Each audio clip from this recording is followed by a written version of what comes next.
ಕ್ರಿಸ್ತನಲ್ಲಿ ಪ್ರೀತಿಯುಳ್ಳ ನನ್ನ ಪ್ರಿಯ ಸಹೋದರ ಮತ್ತು ಸಹೋದರಿಗೆ ಯೇಸು ಕ್ರಿಸ್ತನ ಪ್ರೀತಿಯುಳ್ಳ ನಾಮದಲ್ಲಿ ಹೊಂದಿಸಿಕೊಳ್ಳುತ್ತಾ ಈ ಸುಂದರವಾದಂತ ವಾರದ ಮೊದಲ ದಿನದಲ್ಲಿ ನಾವು ಕೂಡಿಕೊಂಡಿದ್ದೇವೆ. ದೇವರು ತಾನೇ ಆತನ ಮಗನಾದ ಯೇಸು ಕ್ರಿಸ್ತನ ಮೂಲಕ ನಮ್ಮನ್ನ ಬರಮಾಡಿಕೊಂಡಿದ್ದಾನೆ. ಕ್ರಿಸ್ತನಲ್ಲಿ ಪ್ರಿಯರೇ, ನಾವು ಈ ಸಮಯದಲ್ಲಿ ವಾಕ್ಯದ ಉಪದೇಶಕ್ಕೆ ನಾವು ಸಾಗುವಂತರಾಗಿದ್ದೇವೆ. ದೇವರು ತಾನೇ ನಮ್ಮನ್ನ ನಡೆಸಿದ್ದಾನೆ ಎಂದು ಹೇಳುವುದಕ್ಕೆ ನಾವೆಲ್ಲ ಇಲ್ಲಿದ್ದೇವೆ. ಎಲ್ಲರಾಗಿ ಆರೋಗ್ಯವಾಗಿದ್ದೀರಿ ಅನಿಸ್ತೇನೆ.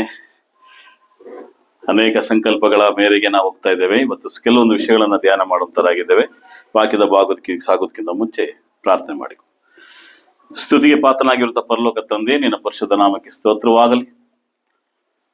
ನಮಗಾಗಿ ಕೊಡಲ್ಪಟ್ಟಂತ ಪರಿಶುದ್ಧವಾದಂತ ಮೌಲ್ಯವಾದಂತ ಆರಾಧನೆಯಲ್ಲಿ ಪಾಲ್ಗೊಳ್ಳುವಂತ ಯೋಗ್ಯತೆ, ಅರ್ಹತೆ, ಸಮಯ, ಗಳಿಗೆ, ಸ್ಥಳವನ್ನ ಕೊಟ್ಟಿದ್ದಕ್ಕಾಗಿ ಸ್ತೋತ್ರ.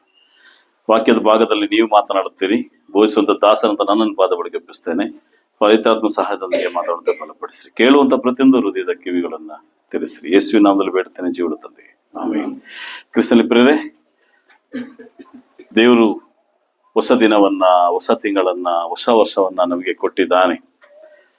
ದೇವರ ಸಂಕಲ್ಪವನ್ನ ನಾವು ಯಾವತ್ತೂ ಮರಿಬಾರದು. ಕಳೆದ ವಾರದಲ್ಲಿ ತೆಗೆದುಕೊಂಡಂತ ಉಪದೇಶವನ್ನ ಅನೇಕರದನ್ನ ಧ್ಯಾನ ಮಾಡಿದ್ದಾರೆ, ಅನೇಕರದನ್ನ ರಿಪೀಟೇಷನ್ ಮಾಡಿ ನನಗೆ ಅನೇಕ ಪ್ರಶ್ನೆಗಳನ್ನ, ಪ್ರೋತ್ಸಾಹದ ಮಾತನ್ನ ಹೇಳಿದ್ದಾರೆ. ಇಬ್ರಿಯ 5ನೇ ಅಧ್ಯಾಯ 7ನೇ ವಾಕ್ಯದಲ್ಲಿ ಯೇಸು ಕ್ರಿಸ್ತ ನಮ್ಗೆ ಏನ್ ಮಾಡಲು ತೋರಿಸಿದ್ದಾನೆ, ಆತರ ಮುಂದೆ ಹೇಗೆ ಪ್ರಾರ್ಥನೆ ಮಾಡ್ಬೇಕು ಅಂತ ಕೇಳಿದ್ದಾನೆ ಅಲ್ವಾ. ಅದನ್ನ ನಾವು ಹೋದವಾರ ನೋಡಿದಂತ ಕಾರ್ಯ. ಸರಿ, ಇವತ್ತು ನಾವು ಒಂದು ವಿಶೇಷ ಮಾತನ್ನ ಸಾಗುವ. ಕ್ರಿಸ್ತನ ಪ್ರಿಯರೇ, ಪೌಲನ ಉಪದೇಶದ ಕಾಲವನ್ನ ಮುಗಿಸ್ತಾ ಬರುವಂತ ಸಂದರ್ಭದಲ್ಲಿ ಆ ಒಂದು ಜನರನ್ನ ನಾನು ಮತ್ತೆ ನಿಮ್ಮನ್ನ ನೋಡ್ತೀನೋ ಗೊತ್ತಿಲ್ಲ, ನಿಮ್ಮನ್ನ ಸಂಧಿಸ್ತೇನೋ ಗೊತ್ತಿಲ್ಲ, ಆದ್ರೆ ನಾನು ನಿಮ್ಮೊಂದು ಮಾತನ್ನ ಹೇಳಿ ಹೋಗ್ತಿದ್ದೇನೆ ಅಂತ ಹೇಳಿ 20ನೇ ಅಧ್ಯಾಯದ ಕಂಕ್ಲೂಷನ್, ಮುಕ್ತಾಯಕ್ಕೆ ಬರ್ತಿದ್ದೇನೆ. ಇಲ್ಲಿ ನಾವು ಮುಖ್ಯವಾದಂತ ಒಂದು ವಿಷಯವನ್ನ ಇಲ್ಲಿ ಧ್ಯಾನ ಮಾಡ್ತೇವೆ. ನಮ್ಮ ಸತ್ಯವನ್ನು ತಿಳಿಸ್ಕೊಳ್ಳಿ. ಇಲ್ಲಿ ಹೇಳುವಂತ ಮಾತೇನಂದ್ರೆ 26 ಮತ್ತು 27 ಆದ ಕಾರಣ ನಾನು ಈ ಹೊತ್ತು ಪ್ರಮಾಣವಾಗಿ ಹೇಳುತ್ತೇನೆ, ನಿಮ್ಮಲ್ಲಿ ಯಾರಾದರೂ ನಾಶವಾದರೆ ಅದು ನನ್ನ ದೋಷವಲ್ಲ ಅಂತ ಹೇಳಿ 27ನೇ ವಾಕ್ಯ ತುಂಬಾ ಇಂಪಾರ್ಟೆಂಟ್. 27 ಏನ್ ಹೇಳ್ತದೆ? ಯಾಕೆಂದರೆ ಒಂದನ್ನು ಮರೆ ಮಾಡದೆ ದೇವರ ಸಂಕಲ್ಪವನ್ನೆಲ್ಲ ನಿಮಗೆ ತಿಳಿಸಿದ್ದೇನೆ ಅಂತ ಹೇಳ್ತಾನೆ. ಪೌಲನ ಆ ಸಭೆಯವರಿಗೆ ಹೇಳ್ತಾನೆ, ನೀವೇನಾದ್ರೂ ನಾಶ ಆಗೋದ್ರೆ ಅದು ನನ್ನ ದೋಷ ಅಲ್ಲ, ನಾನ್ ದೇವ್ರ ಲೆಕ್ಕ ಕೊಡೋದು ಅವಶ್ಯಕತೆ ಇಲ್ಲ. ಯಾಕಂದ್ರೆ ಪ್ರತಿಯೊಬ್ಬ ಬೋಧಕನ, ಸುವಾರ್ತಿಕನ, ಅಪೊಸ್ತಲ ಅವತ್ತಿನ ದಿನಗಳಲ್ಲಿ ಇವತ್ತಿಗೂ ಸಹ ನಿಮ್ಮ ಆತ್ಮಕ್ಕೆ ಲೆಕ್ಕ ಕೊಡಬೇಕಾದಂತ ಜವಾಬ್ದಾರಿಗೆ ನಮ್ಮೆಲ್ಲರಿಗೂ ಸಹ ಇದೆ. ಅದಕ್ಕೆ ವೇದವಾಕ್ಯ ಹೇಳ್ತದೆ, ಎಲ್ಲರೂ ಏನಾಗ್ಬೇಡಿ, ಯಾಕೋ ಹೇಳ್ತಾರೆ ಬೋಧಕರಾಗ್ಬೇಡಿ ಅಂತ ಹೇಳ್ತಾನೆ. ಯಾಕಂದ್ರೆ ಕಠಿಣವಾದಂತ ಸ್ಥಳದಲ್ಲಿ ನಾವು ನಿಂತಿದ್ದೇವೆ. ಪ್ರತಿಯೊಂದು ಆತ್ಮಕ್ಕೂ ಲೆಕ್ಕ ಕೊಡಬೇಕಾದಂತ, ಅದರ ಸ್ಥಿತಿಗತಿಗಳನ್ನ ದೇವರಿಗೆ ಒಪ್ಪಿಸಬೇಕಾದಂತ ಸ್ಥಾನಮಾನದಲ್ಲಿ ಸ್ಥಾನಿಕ ಸಭೆಯವರಿಗೆ, ಸುವಾರ್ತಿಕರಿಗೆ ಇರುವಂತ ಜವಾಬ್ದಾರಿಕೆ. ಪೌಲನ್ ಹೇಳ್ತಿದ್ದಾನೆ ಇಲ್ಲಿ, ನನಗೆ ದೋಷನೇ ಇಲ್ಲ. ಏನಕ್ಕೆ ದೋಷ ಇಲ್ಲ ಅಂತಿದ್ದಾನೆ? ನಾನು ದೇವರ ಸಂಕಲ್ಪನೆಲ್ಲ ಏನ್ ಮಾಡಿದ್ದೀನಿ ನಿಮಗೆ, ನಾನು ಏನ್ ಮಾಡ್ತೇನೆ, ಯಾಕೆಂದ್ರೆ ಒಂದನ್ನೂ ಮರೆ ಮಾಡದೆ, ನಿಮ್ಮ ಬೈಬಲ್ ಅಂಡರ್ ಮಾಡಿ, ಒಂದನ್ನೂ ಮರೆ ಮಾಡದೆ ಅಂತ ಹೇಳ್ತಾನೆ. ಯಾವುದು ಸಹ ನಾನು ನಿಮ್ಗೆ ಒಂದು ವಿಷಯವನ್ನ ಬಿಟ್ಟು ಒಂದು ವಿಷಯ ಹೇಳಲಿಲ್ಲ, ಎಲ್ಲವನ್ನ ಹೇಳಿದ್ದೇನೆ ಅಂತ ಪೌಲನ್ ಹೇಳ್ತಿದ್ದಾನೆ. ಈಗ ಮಕ್ಕಳಿಗೆ ನಾವು ಆಟ ಆಡೋದಕ್ಕೆ ಒಂದು ಪಜಲ್ ತರ ಕೊಡ್ತೀವಿ. ಒಂದು ಚಿತ್ರವನ್ನ ಕೊಟ್ಬಿಟ್ಟು ಆ ಚಿತ್ರ ತರನೇ ಅದನ್ನ ಜೋಡಿಸ್ಬೇಕು. ಎಲ್ಲ ಕಿತ್ತಲ್ಪಟ್ಟಿರ್ತದೆ. ಚಿತ್ರದ ಒಂದು ಡ್ರಾಯಿಂಗ್ ಇಲ್ಲಿ ಕೊಟ್ಟಿರ್ತೀವಿ, ಯಾರೋ ಒಂದು ಮುಖವನ್ನ ಇಲ್ಲಿ ಕೊಟ್ಟಿರ್ತೀವಿ, ಆ ಮುಖವನ್ನ ಜೋಡಿಸ್ಬೇಕು. ಮಕ್ಳು ಏನ್ ಮಾಡ್ತಾರೆ, ಅದನ್ನ ಜೋಡಿಸ್ತವೆ. ದೊಡ್ಡವರು ಸಹ ಮಾಡ್ತಾರೆ. ಎಲ್ಲ ಒಂದು ಏನಾಗತ್ತೆ, ಏರ್ಪೇರಾದ್ರೆ ಏನಾಗುತ್ತೆ, ಚಿತ್ರದ ಒಂದು ಲುಕ್ ಏನಾಗುತ್ತೆ, ಆ ಒಂದು ಮರವನ್ನ ಕೊಟ್ಟಿರ್ತೀರಿ, ಇಲ್ಲ ಮರದ ಹಣ್ಣನ್ನ ಏನೋ ಕೊಟ್ಟಿರ್ತೀರಿ, ಒಬ್ಬ ಮನುಷ್ಯನ ಮುಖವನ್ನ ಕೊಟ್ಟಿರ್ತೀರಿ. ಏನೋ ಏರ್ಪೇರಾದ್ರೆ ಏನಾಗುತ್ತದೆ, ಒಂದು ಕಣ್ಣು ಕೆಳಗಡೆ, ಒಂದು ಕಣ್ಣು ಮೇಲ್ಗಡೆ ಹೋದ್ರೆ ಏನಾಗುತ್ತೆ, ಒಂದು ಹುಬ್ಬು ಮೇಲ್ಗಡೆ, ಒಂದು ಹುಬ್ಬು ಕೆಳಗಡೆ ಹೋದ್ರೆ ಅದ ಚಿತ್ರ ಪರಿಪೂರ್ಣ ಆಗೋದಿಲ್ಲ. ಮತ್ತೆ ಏನಾಗುತ್ತೆ, ಆ ಚಿತ್ರದ ವಿಚಿತ್ರತೆ ಕಾಣಿಸ್ತದೆ. ಅದು ಚಿತ್ರವಾಗಿ ಕಾಣೋದಲ್ಲ, ಅದು ವಿಚಿತ್ರವಾಗಿ ಕಾಣಿಸ್ತದೆ. ನೋಡೋದಕ್ಕೆ ಅದು ಅಲಂಕಾರವಾಗಿ ಇರೋದಿಲ್ಲ. ಇದು ನಮ್ಮೆಲ್ಲರಿಗೂ ಗೊತ್ತಿದೆ. ಎಲ್ಲೂ ಸಹ ಏನಾಗ್ಬಾರ್ದು, ಒಂದು ಪಜಲ್ ಸಹ ಏನಾಗ್ಬಾರ್ದು, ಜೋಡಿಸೋದು ಮಿಸ್ ಆಗ್ಬಾರ್ದು. ಒಂದನ್ನ ಕೆಳಗಡೆ ಹಾಕಿದ್ರು ಸರಿ, ಒಂದನ್ನ ಮೇಲ್ಗಡೆ ಹಾಕಿದ್ರು ಸರಿ, ಒಂದನ್ನ ಬಲಗಡೆ ಹಾಕಿದ್ರು ಸರಿ, ಎಡಗಡೆ ಹಾಕಿದ್ರೆ ಏನಾಗುತ್ತೆ, ಆ ಡ್ರಾಯಿಂಗ್ ಪೂರ್ತಿ ಏನಾಗುತ್ತೆ, ವ್ಯತ್ಯಾಸಕ್ಕೆ ಬಂದ್ಬಿಡ್ತದೆ. ಅದೇ ತರ ಕ್ರಿಸ್ತನಲ್ಲಿ ಪ್ರಿಯರೇ, ದೇವರ ಸಂಕಲ್ಪ ಇದೆಯಲ್ಲ, ಪರಲೋಕದ ಸಂಕಲ್ಪ, ಆ ಸಂಕಲ್ಪದಲ್ಲಿ ಯಾವ ಪಜಲ್ಸ್ಗಳು ಚೇಂಜ್ ಆಗ್ಬಾರ್ದು. ಯಾಕೆ ಪಜಲ್ಸ್ ಗಳ ಬಗ್ಗೆ ನಾನು ಮಾತಾಡ್ತೀನಿ ಅಂದ್ರೆ, ಈ ಪಜಲ್ಸ್ ಅಂತ ಹೇಳುವಂತ ವಿಷಯದಲ್ಲಿ ದೇವರ ಉಪದೇಶದ ವಿಷಯಗಳು ಯಾವ ಕಾರಣಕ್ಕೂ ಬದಲಾವಣೆಗಳಾಗಬಾರ್ದು. ಎಲ್ಲಿ ಆ ಬದಲಾವಣೆಗಳಾಗುತ್ತೋ ಆ ಚಿತ್ರದ ಮೌಲ್ಯ ಹೇಗೆ ಕಳ್ಕೊತದೋ ಹಾಗೆ ದೇವರ ಸಂಕಲ್ಪ ಕಳ್ಕೊತದೆ. ಇವತ್ತು ಯೇಸು ಕ್ರಿಸ್ತನು ಹೇಳಿದಂತ ಮಾತೇನು? ಮತ್ತಾಯ 16ನೇ ಅಧ್ಯಾಯದಲ್ಲಿ, ನಾನು ನನ್ನ ಸಭೆಯನ್ನ ಅಲ್ಲ, ಮತ್ತಾಯದಲ್ಲಿ 16ನೇ ಅಧ್ಯಾಯದಲ್ಲಿ ನೋಡಿ, ಮತ್ತಾಯ 16ನೇ ಅಧ್ಯಾಯದಲ್ಲಿ ಯೇಸು ಕ್ರಿಸ್ತನು ಹೇಳುವಂತ ಮಾತು, ಮತ್ತಾಯ 16ನೇ ಅಧ್ಯಾಯ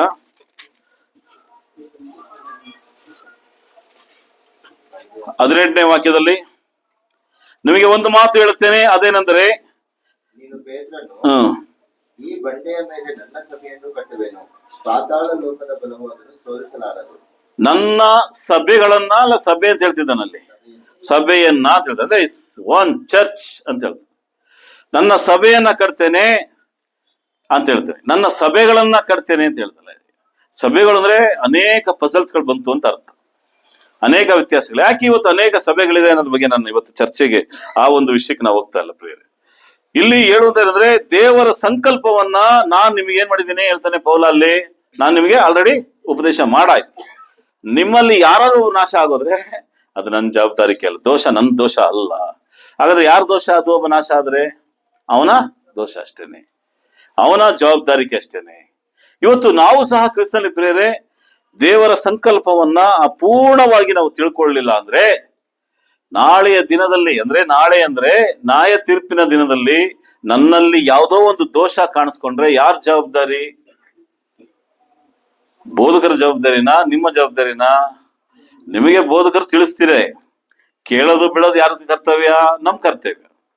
ತಿಳಿಸುವಂತ ಉಪದೇಶಿಸುವಂತ ಕಾರ್ಯವು ಉಪದೇಶಕಂದು ಸುವಾರ್ತಿಕನ ಕೆಲಸ ಇದೆ. ಆ ಬೋಧಿಸುವಂತ ವಿಷಯವನ್ನ ನಾವು ಗ್ರಹಿಸ್ತಾ ಇರೋದು ನಮ್ ಕೆಲಸ. ಆದ್ರೆ ಸಂದರ್ಭ ಇದೆಯಲ್ಲ, ಒಂದು ದಿನ last day of the judgment, ಅವತ್ತು ದೇವ್ರು ಕೇಳುವಾಗ ಈ ವಿಷಯ ನನಗೆ ಗೊತ್ತಿಲ್ಲ ಅನ್ನಂಗೆ ಇಲ್ವಲ್ಲ. ಯಾಕಂದ್ರೆ ನಿಮ್ಗೇನಾಗಿದೆ? ಪ್ರಪೋಸಲ್ ಪಟ್ಟಿದೆ. ಅದನ್ನೇ ಪೌಲನ್ ಹೇಳ್ತಿದ್ದಾನೆ. ಕ್ರಿಸ್ತನಲ್ಲಿ ಪ್ರಿಯರೇ, ದೇವರ ಸಂಕಲ್ಪವನ್ನ ನಾವು ಅರ್ಥ ಮಾಡ್ಕೋಬೇಕು. ಇಂಗ್ಲಿಷಲ್ಲಿ ಹೇಳ್ತದೆ ಸಂಕಲ್ಪಕ್ಕೆ, ಇಂಗ್ಲಿಷಲ್ಲಿ, ತಮಿಳಲ್ಲಿ என்ன சொல்றதுங்க? அது ಸಂಕಲ್ಪ ಅಂದ್ರೆ ದೇವರುடைய ಅನಾದಿ ಕಾಲದ ತೀರ್ಮಾನ. ತಮಿಳನ್ನ சொல்றது ದೇವರ ಸಂಕಲ್ಪ ಅನ್ನಕ್ಕೆ. ಸರಿ, ಸಿಕ್ಕಿದ್ರೆ ಅದು ಓದಿ. ಈಗ ನಾವು ಒಂದನ್ನು ಮರೆ ಮಾಡದೆ ಅಂತ ಒಂದು ಮಾತಿದೆ, ಅರ್ಥ ಮಾಡ್ಕೋಬೇಕು. ಪೌಲನ್ ಹೇಳುವಂತ ಮಾತು ಸ್ವಲ್ಪ ಇದಾಗಿ ನೋಡುವ. ಎಲ್ಲ ಯಾರು ನಿದ್ರೆಗೆ ಹೋಗ್ಬೇಡಿ, ಎಚ್ಚರಿಕೆ ಆಗಿರಿ ಈ ವಿಷಯಕ್ಕೆ. ದೇವರ ಸಂಕಲ್ಪವನ್ನ ನಾವು ಸರಿಯಾಗಿ ಅರ್ಥ ಮಾಡ್ಕೊಳ್ಳಿಲ್ಲ ಅಂದ್ರೆ, ನೀವು ಹೋಗುವಂತ ಕಾಲೇಜಲ್ಲಿ ಆ ಸಬ್ಜೆಕ್ಟ್ ನ ಸರಿಯಾಗಿ ಕೇಳಲಿಲ್ಲ ಅಂದ್ರೆ, ನಾಳೆ ಆ ಸಬ್ಜೆಕ್ಟ್ ಅಲ್ಲಿ ಒಂದು ಪ್ರಶ್ನೆ ಬಂದ್ರೆ ನೀವು ಬರೆಯೋದಕ್ಕೆ ಆಗೋದಿಲ್ಲ. ಹೌದಲ್ವಾ? ನಿಜದನ್ನ ಹೇಳ್ತಾ ಇರೋದು. ಒಂದು ವೇಳೆ ಆ ಕ್ವಶನ್ ನಿಮಗೆ ಪಾಸ್ ಆಗೋದಕ್ಕೆ ಹೆಲ್ಪ್ ಆಗುವಂತ ಪ್ರಶ್ನೆ ಆಗಿದ್ರೆ ಏನ್ ಮಾಡ್ತೀರಿ? ಅಯ್ಯಯ್ಯೋ, ಅವತ್ತು ಪಾಠ ಮಾಡಿದಾಗ ನಾನು ಕಾಲೇಜ್ಗೆ ಹೋಗ್ಲಿಲ್ಲ, ಆ ಪಾಠದ ವಿಷಯದಲ್ಲಿ ನಾನು ಏನ್ ಮಾಡ್ಲಿಲ್ಲ, ನನ್ನ ಸ್ನೇಹಿತರನ್ನು ಶೇರ್ ಮಾಡ್ಕೊಳ್ಳಿಲ್ಲ, ಅದ್ರ ಬಗ್ಗೆ ನೋಟ್ಸ್ ಮಾಡಿಲ್ಲ, ಅಯ್ಯೋ ಅನ್ಯಾಯವಾಗಿ ಎಕ್ಸಾಮ್ ಅಲ್ಲ ಬಂತಲ್ಲ ಅಂತ ಹೇಳಿ ಏನ್ ಮಾಡ್ತೀರಿ? ಅಲ್ಲಿ ಕುಂತ್ಕೊಂಡು ಏನ್ ಮಾಡಕ್ಕಾಗತ್ತೆ? ಕ್ವಶನ್ ಪೇಪರ್ ಮುಂದೆ ಏನು ಮಾಡಕ್ಕಾಗಲ್ಲ. ಅದನ್ನ ಬಿಟ್ಟೆ ಮುಂದೆ ಹೋಗ್ತೀರಿ. ಒಂದು ವೇಳೆ ನೀವು ಅದನ್ನ ಆ ಹೆಚ್ಚಾಗಿ ಅಂಕ ತಗೊಳಕ್ಕೆ ಅದು ತಡೆಯಾಗಿದ್ರೆ ಏನ್ ಮಾಡ್ತೀರಿ? ಇಲ್ಲ, ಒಂದು ವೇಳೆ ಪಾಸ್ ಆಗೋದಕ್ಕೆ ತಡೆಯಾಗಿದ್ರೆ ಏನ್ ಮಾಡ್ತೀರಿ? ಹಂಗಾದ್ರೆ ಏನರ್ಥ? ನೀವು ಆ ವಿಷಯವನ್ನ ಸರಿಯಾಗಿ ಅರ್ಥ ಮಾಡ್ಕೋಬೇಕು. ಕ್ರಿಸ್ತನಲ್ಲಿ ಪ್ರಿಯರೇ, ದೇವರ ವಾಕ್ಯವನ್ನ ಅರ್ಥ ಮಾಡ್ಕೊಳ್ಳೋದಕ್ಕೆ ತುಂಬಾ ಗಂಭೀರವಾಗಿದೆ. ನಾನು ಒಂದು ವಿಷಯವನ್ನ ಮಾತಾಡ್ತೆ. ಯೇಸು ಕ್ರಿಸ್ತನಿಗೆ ಒಂದು ಪ್ರಶ್ನೆ ಕೇಳ್ತಾರೆ. ಆ ಪ್ರಶ್ನೆಗೆ ನಾನು ಬರೋದಿಲ್ಲ. ಮತ್ತೆ 19ನೇ ಅಧ್ಯಾಯಕ್ಕೆ ತೆಗೆದುಕೊಳ್ಳಿ. ಯೇಸು ಕ್ರಿಸ್ತನಿಗೆ ಅಲ್ಲಿದ್ದ ಶಾಸ್ತ್ರಿಗಳು ಪರಿಸಾಯರು ಕೇಳುವಂತ ಪ್ರಶ್ನೆಗಳೆಂದ್ರೆ, ಗಂಡ ಹೆಂಡತಿರ ವಿಷಯದಲ್ಲಿ ಮಾತಾಡ್ತಾನೆ. ಒಬ್ಬ ಯಾವನಾದರೂ ಒಂದು ಕಾರಣದಿಂದ ತನ್ನ ಹೆಂಡತಿಯನ್ನು ಬಿಡುವುದು ಧರ್ಮವೋ ಎಂದು ಯೇಸು ಕ್ರಿಸ್ತನ ಒಂದು ಪ್ರಶ್ನೆ ಕೇಳ್ತಾರೆ. ಇಸ್ ಎ ಡೇವೋಸ್ ಬಗ್ಗೆನೋ ಇಲ್ಲನೋ ವಿಚ್ಛೇದನ ಬಗ್ಗೆನೋ ಇಲ್ಲಿ ಮಾತಾಡ್ತಾನೆ. ಯೇಸು ಕ್ರಿಸ್ತನ್ ಕೊಡೋ ಆನ್ಸರ್ ನ ಮಾತ್ರ ನಾನು ಇವತ್ತು ಮಾತಾಡ್ತಿದ್ದೀನಿ. ಏನ್ ಓದಿ? 4ನೇ ವಾಕ್ಯ.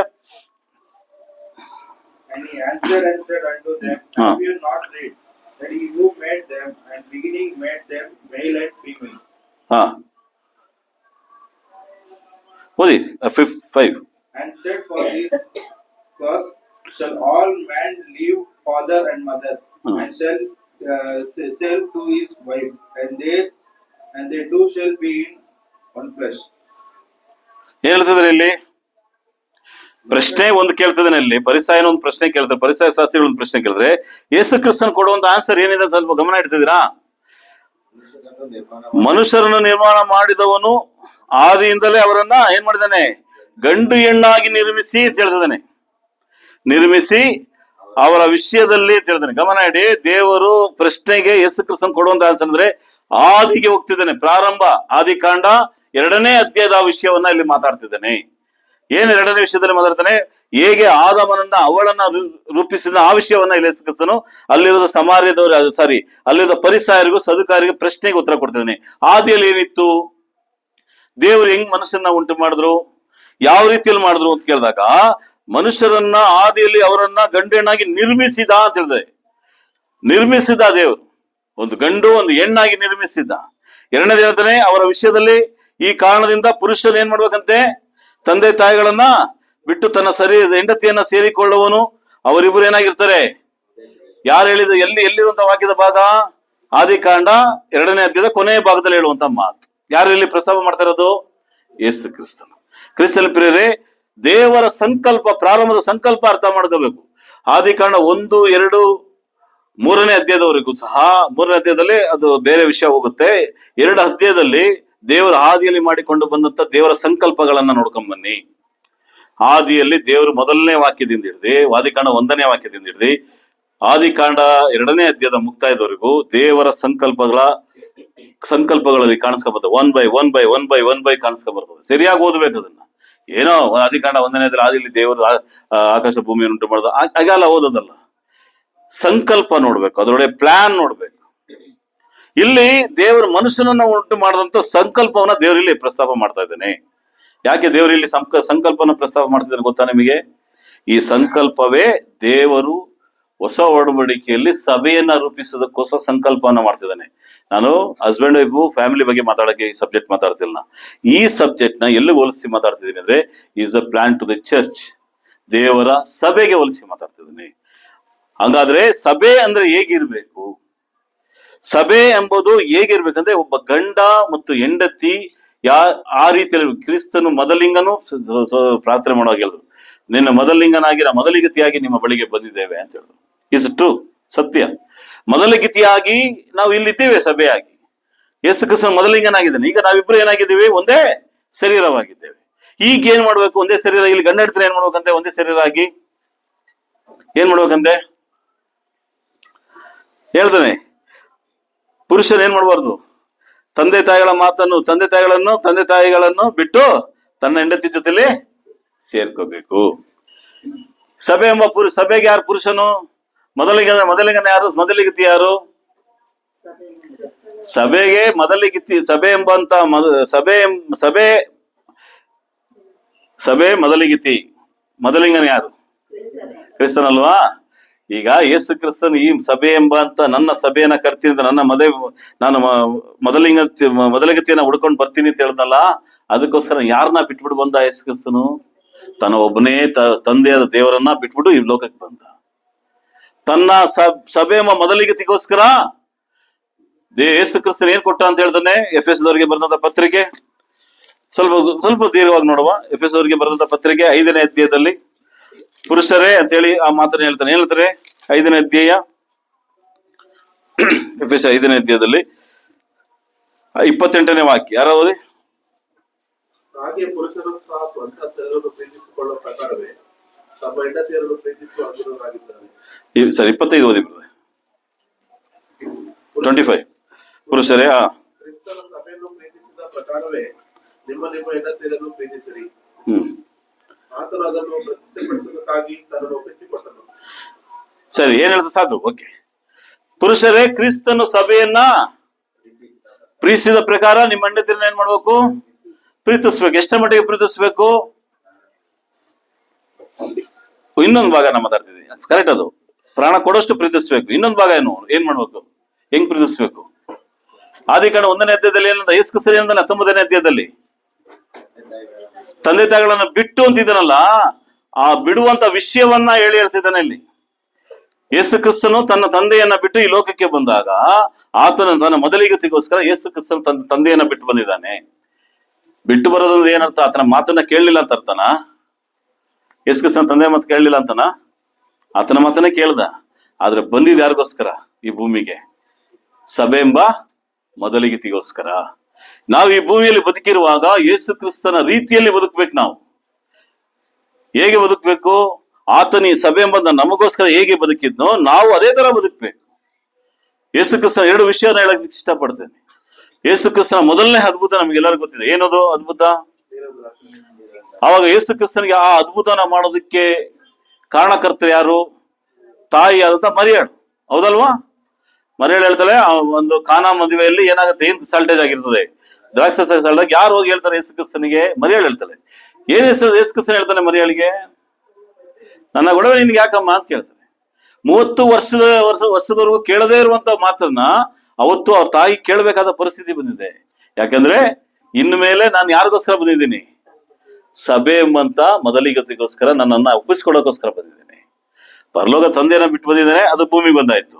ಇಲ್ಲಿ ಕೊಟ್ಟಂತ ಜನ್ಮ ಕೊಟ್ಟಂತ ತನ್ನ ತಾಯಿ ಆದಂತ ಮರಿಯಳಿಗೆ ಹೇಳುವಂತ ಮಾತನ್ನ, ನನ್ನ ಗೊಡವೆ ನಿನಗೆ ಯಾಕೆ ಅಂದ್ರೆ ಏನಂತಂದ್ರೆ, ನಾನು ಯಾವ ಕೆಲ್ಸಕ್ಕೆ ಬಂದಿದ್ದೀನಿ? ಪರಲೋಕ ತಂದೆಯಾದಂತ ದೇವರ ಮಾತನ್ನ ಸಂಕಲ್ಪವನ್ನ ನೆರವೇರಿಸಕ್ ಬಂದಿದ್ದೀನಿ. ಆ ಸಂಕಲ್ಪ ಏನಂದ್ರೆ, ಸಭೆ ಎಂಬಂತ ಮೊದಲಿಗತಿಗೋಸ್ಕರ ನನ್ನ ಸ್ವರಕ್ತವನ್ನ ಚೆಲ್ಲೋದಕ್ಕೋಸ್ಕರ ಬಂದಿದ್ದೇನೆ. ನನ್ನ ಗೊಡವೆ ನಿನ್ಗೆ ಯಾಕಮ್ಮ ಅಂತ ಹೇಳು ಸಹ ಅದ್ಭುತ ಮಾಡಿದರೆ, ಆದ್ರೆ ಸಂಭಾಷಣೆ ಬಗ್ಗೆ ಮಾತ್ರ ಮಾತಾಡ್ತಿದ್ದೀನಿ. ಯೇಸು ಕ್ರಿಸ್ತನ ಸುವಾರ್ತೆಯ ಸಂದರ್ಭದಲ್ಲಿ ಅನೇಕ ಬಾರಿ ಓದಿರ್ತೀನಿ. ಒಂದ್ಸಲ ಸಂದರ್ಭದಲ್ಲಿ ಯಾರು ಹೇಳ್ತಾರೆ, ನಿಮ್ಮ ತಾಯಿ ಮತ್ತು ನಿಮ್ಮ ಸಹೋದರಿಯರು ಬಂದಿದ್ದಾರೆ ಅಂತ ಹೇಳ್ತಾರೆ. ಯೇಸು ಕ್ರಿಸ್ತರು ಹೇಳ್ತಾರೆ ಅಲ್ಲಿ, ಅಲ್ಲ ಅವ್ರ ಅಮ್ಮ ಅಲ್ಲಿ ನಿಂತಿದ್ದಾರೆ ಅಷ್ಟು ಜನಗಳ ಮಧ್ಯದಲ್ಲಿ. ಏನ್ ಹೇಳ್ತಾರೆ ಯೇಸು ಕ್ರಿಸ್ತನು? ಯಾರ್ ನನ್ನ ತಾಯಿ, ಯಾರ್ ನನ್ನ ಸಹೋದರಿ, ಯಾರ್ ನನ್ನ ಸಹೋದರ? ಪ್ರಶ್ನೆ ಕೇಳ್ತಾರ ಇಲ್ವಾ? ಇದೆಯಾ ಅಲ್ವಾ ವೇದವಾಕ್ಯದಲ್ಲಿ ಓದಿರ್ತಾನೆ. ಹೇಗಿರ್ಬೇಕು ಆ ತಾಯಿಗೆ, ಹೇಗಿರ್ಬೇಕು ಆ ಸಹೋದರಿಯರಿಗೆ, ಹೇಗಿರ್ಬೇಕು ಆ ಸಹೋದರರಿಗೆ? ಈ ಮಾತನ್ನ ಆ ದೂರದಲ್ಲಿ ಆ ಶಬ್ದವನ್ನ ಕೇಳಿದಾಗ ಆ ಮರಿಯಳಾದಂತ ತನ್ನ ತಾಯಿಯ ಪರಿಸ್ಥಿತಿ ಹೇಗಿರ್ಬೇಕು? ಆದ್ರೆ ಯೇಸು ಕ್ರಿಸ್ತನ ಕೊಡುವಂತ ಉತ್ತರ ಏನಾಗಿದೆ ಅಲ್ಲಿ? ನನ್ನ ತಾಯಿ ನೀವೇ ಅಂತ ಹೇಳ್ತಾನೆ. ಅಲ್ಲಿ ಯಾರು ದೇವರ ವಾಕ್ಯ ಕೇಳಿದ್ರೆ ನೀವೇ, ನನ್ನ ಸಹೋದರ ಸಹೋದರಿ ನೀವೇ ಅಂತ ಹೇಳ್ತಾನೆ. ಹಂಗಾದ್ರೆ ಆ ಸಂದರ್ಭದ ಸಂಭಾಷಣೆಯನ್ನು ಸ್ವಲ್ಪ ಗಮನಿಸಿ. ಯೇಸು ಕ್ರಿಸ್ತಂದು, ನಾನು ಯಾರ ಕೆಲಸಕ್ಕೆ ಬಂದಿದ್ದೇನೆ? ತಂದೆಯ ಸಂಕಲ್ಪವನ್ನ ನೆರವೇರಿಸಕ್ ಬಂದಿದ್ದೇನೆ. ಆ ಸಂಕಲ್ಪ ಏನಂದ್ರೆ, ಸಭೆ ಎಂಬಂತ ಮೊದಲಿಗತಿಗೋಸ್ಕರ ನಾನು ಈ ಲೋಕಕ್ಕೆ ಇಳಿದು ಬಂದಿದ್ದೇನೆ ಅಂತ ಅರ್ಥ. ಅದಕ್ಕೇನೆ ಆದಿಕಾಂಡ 2ನೇ ಅಧ್ಯಾಯದಲ್ಲಿ ಗಂಡ ಹೆಂಡತಿಯು ಒಂದೇ ಶರೀರ, ಅವರಿಬ್ರು ಏನಾಗಬಾರ್ದು, ತಂದೆ ತಾಯಿಗಳನ್ನ ಬಿಟ್ಟು, ಅಂದ್ರೆ ಬಿಟ್ಟು ಅಂತ ಹೇಳಿದ್ರೆ ತನ್ನ ಕುಟುಂಬವನ್ನ ನಿಭಾಯಿಸುವಂತ ಅಂಗಲ್ಲಿ ನೀವು ಹೊಂಟೊಯ್ತೀರಿ ಅಂತ ಅರ್ಥ. ಕ್ರಿಸ್ತಲ್ಲಿ ಪ್ರಿಯರೇ, ದೇಹ ಎಂಬ ಸಭೆ ಎಂಬ ಕುಟುಂಬದಲ್ಲಿ ನಾವು ಇರ್ಲಿಲ್ಲ ಅಂದ್ರೆ, ಆ ಸಭೆ ಎಂಬಂತ ಮೊದಲಿಗತಿಯಾಗಿ ನಾವು ಇರ್ಲಿಲ್ಲ ಅಂದ್ರೆ, ನಾವು ಮೊದಲಿಂಗನ ಜೊತೆಯಲ್ಲಿ ನಾಳೆ ದಿವಸ ಲೆಕ್ಕ ಕೊಡಬೇಕಾಗಿ ಬರ್ತದೆ. ಯೇಸು ಕ್ರಿಸ್ತನ ಮೊದಲಿಂಗನ ನಮ್ಮನ್ನ ಕರ್ಕೊಂಡು ಹೋಗುವಂತ ದಿನ ಬರ್ತದೆ. ಯೇಸು ಕ್ರಿಸ್ತನ ಒಂದು ಸಾಮ್ಯ ಹೇಳ್ತಾನೆ. 5-10 ಕನ್ಯರ ಬಗ್ಗೆ ನಮ್ಗೆಲ್ಲರಿಗೂ ಗೊತ್ತಿದೆ. ಆ ಮೊದಲಿಂಗನ ಯಾವ ಟೈಮ್ ಬಂದ, ಯಾವ ಸಂದರ್ಭ ಬಂದ, ಯಾರಿಗೂ ಸಹ ಏನಿಲ್ಲ.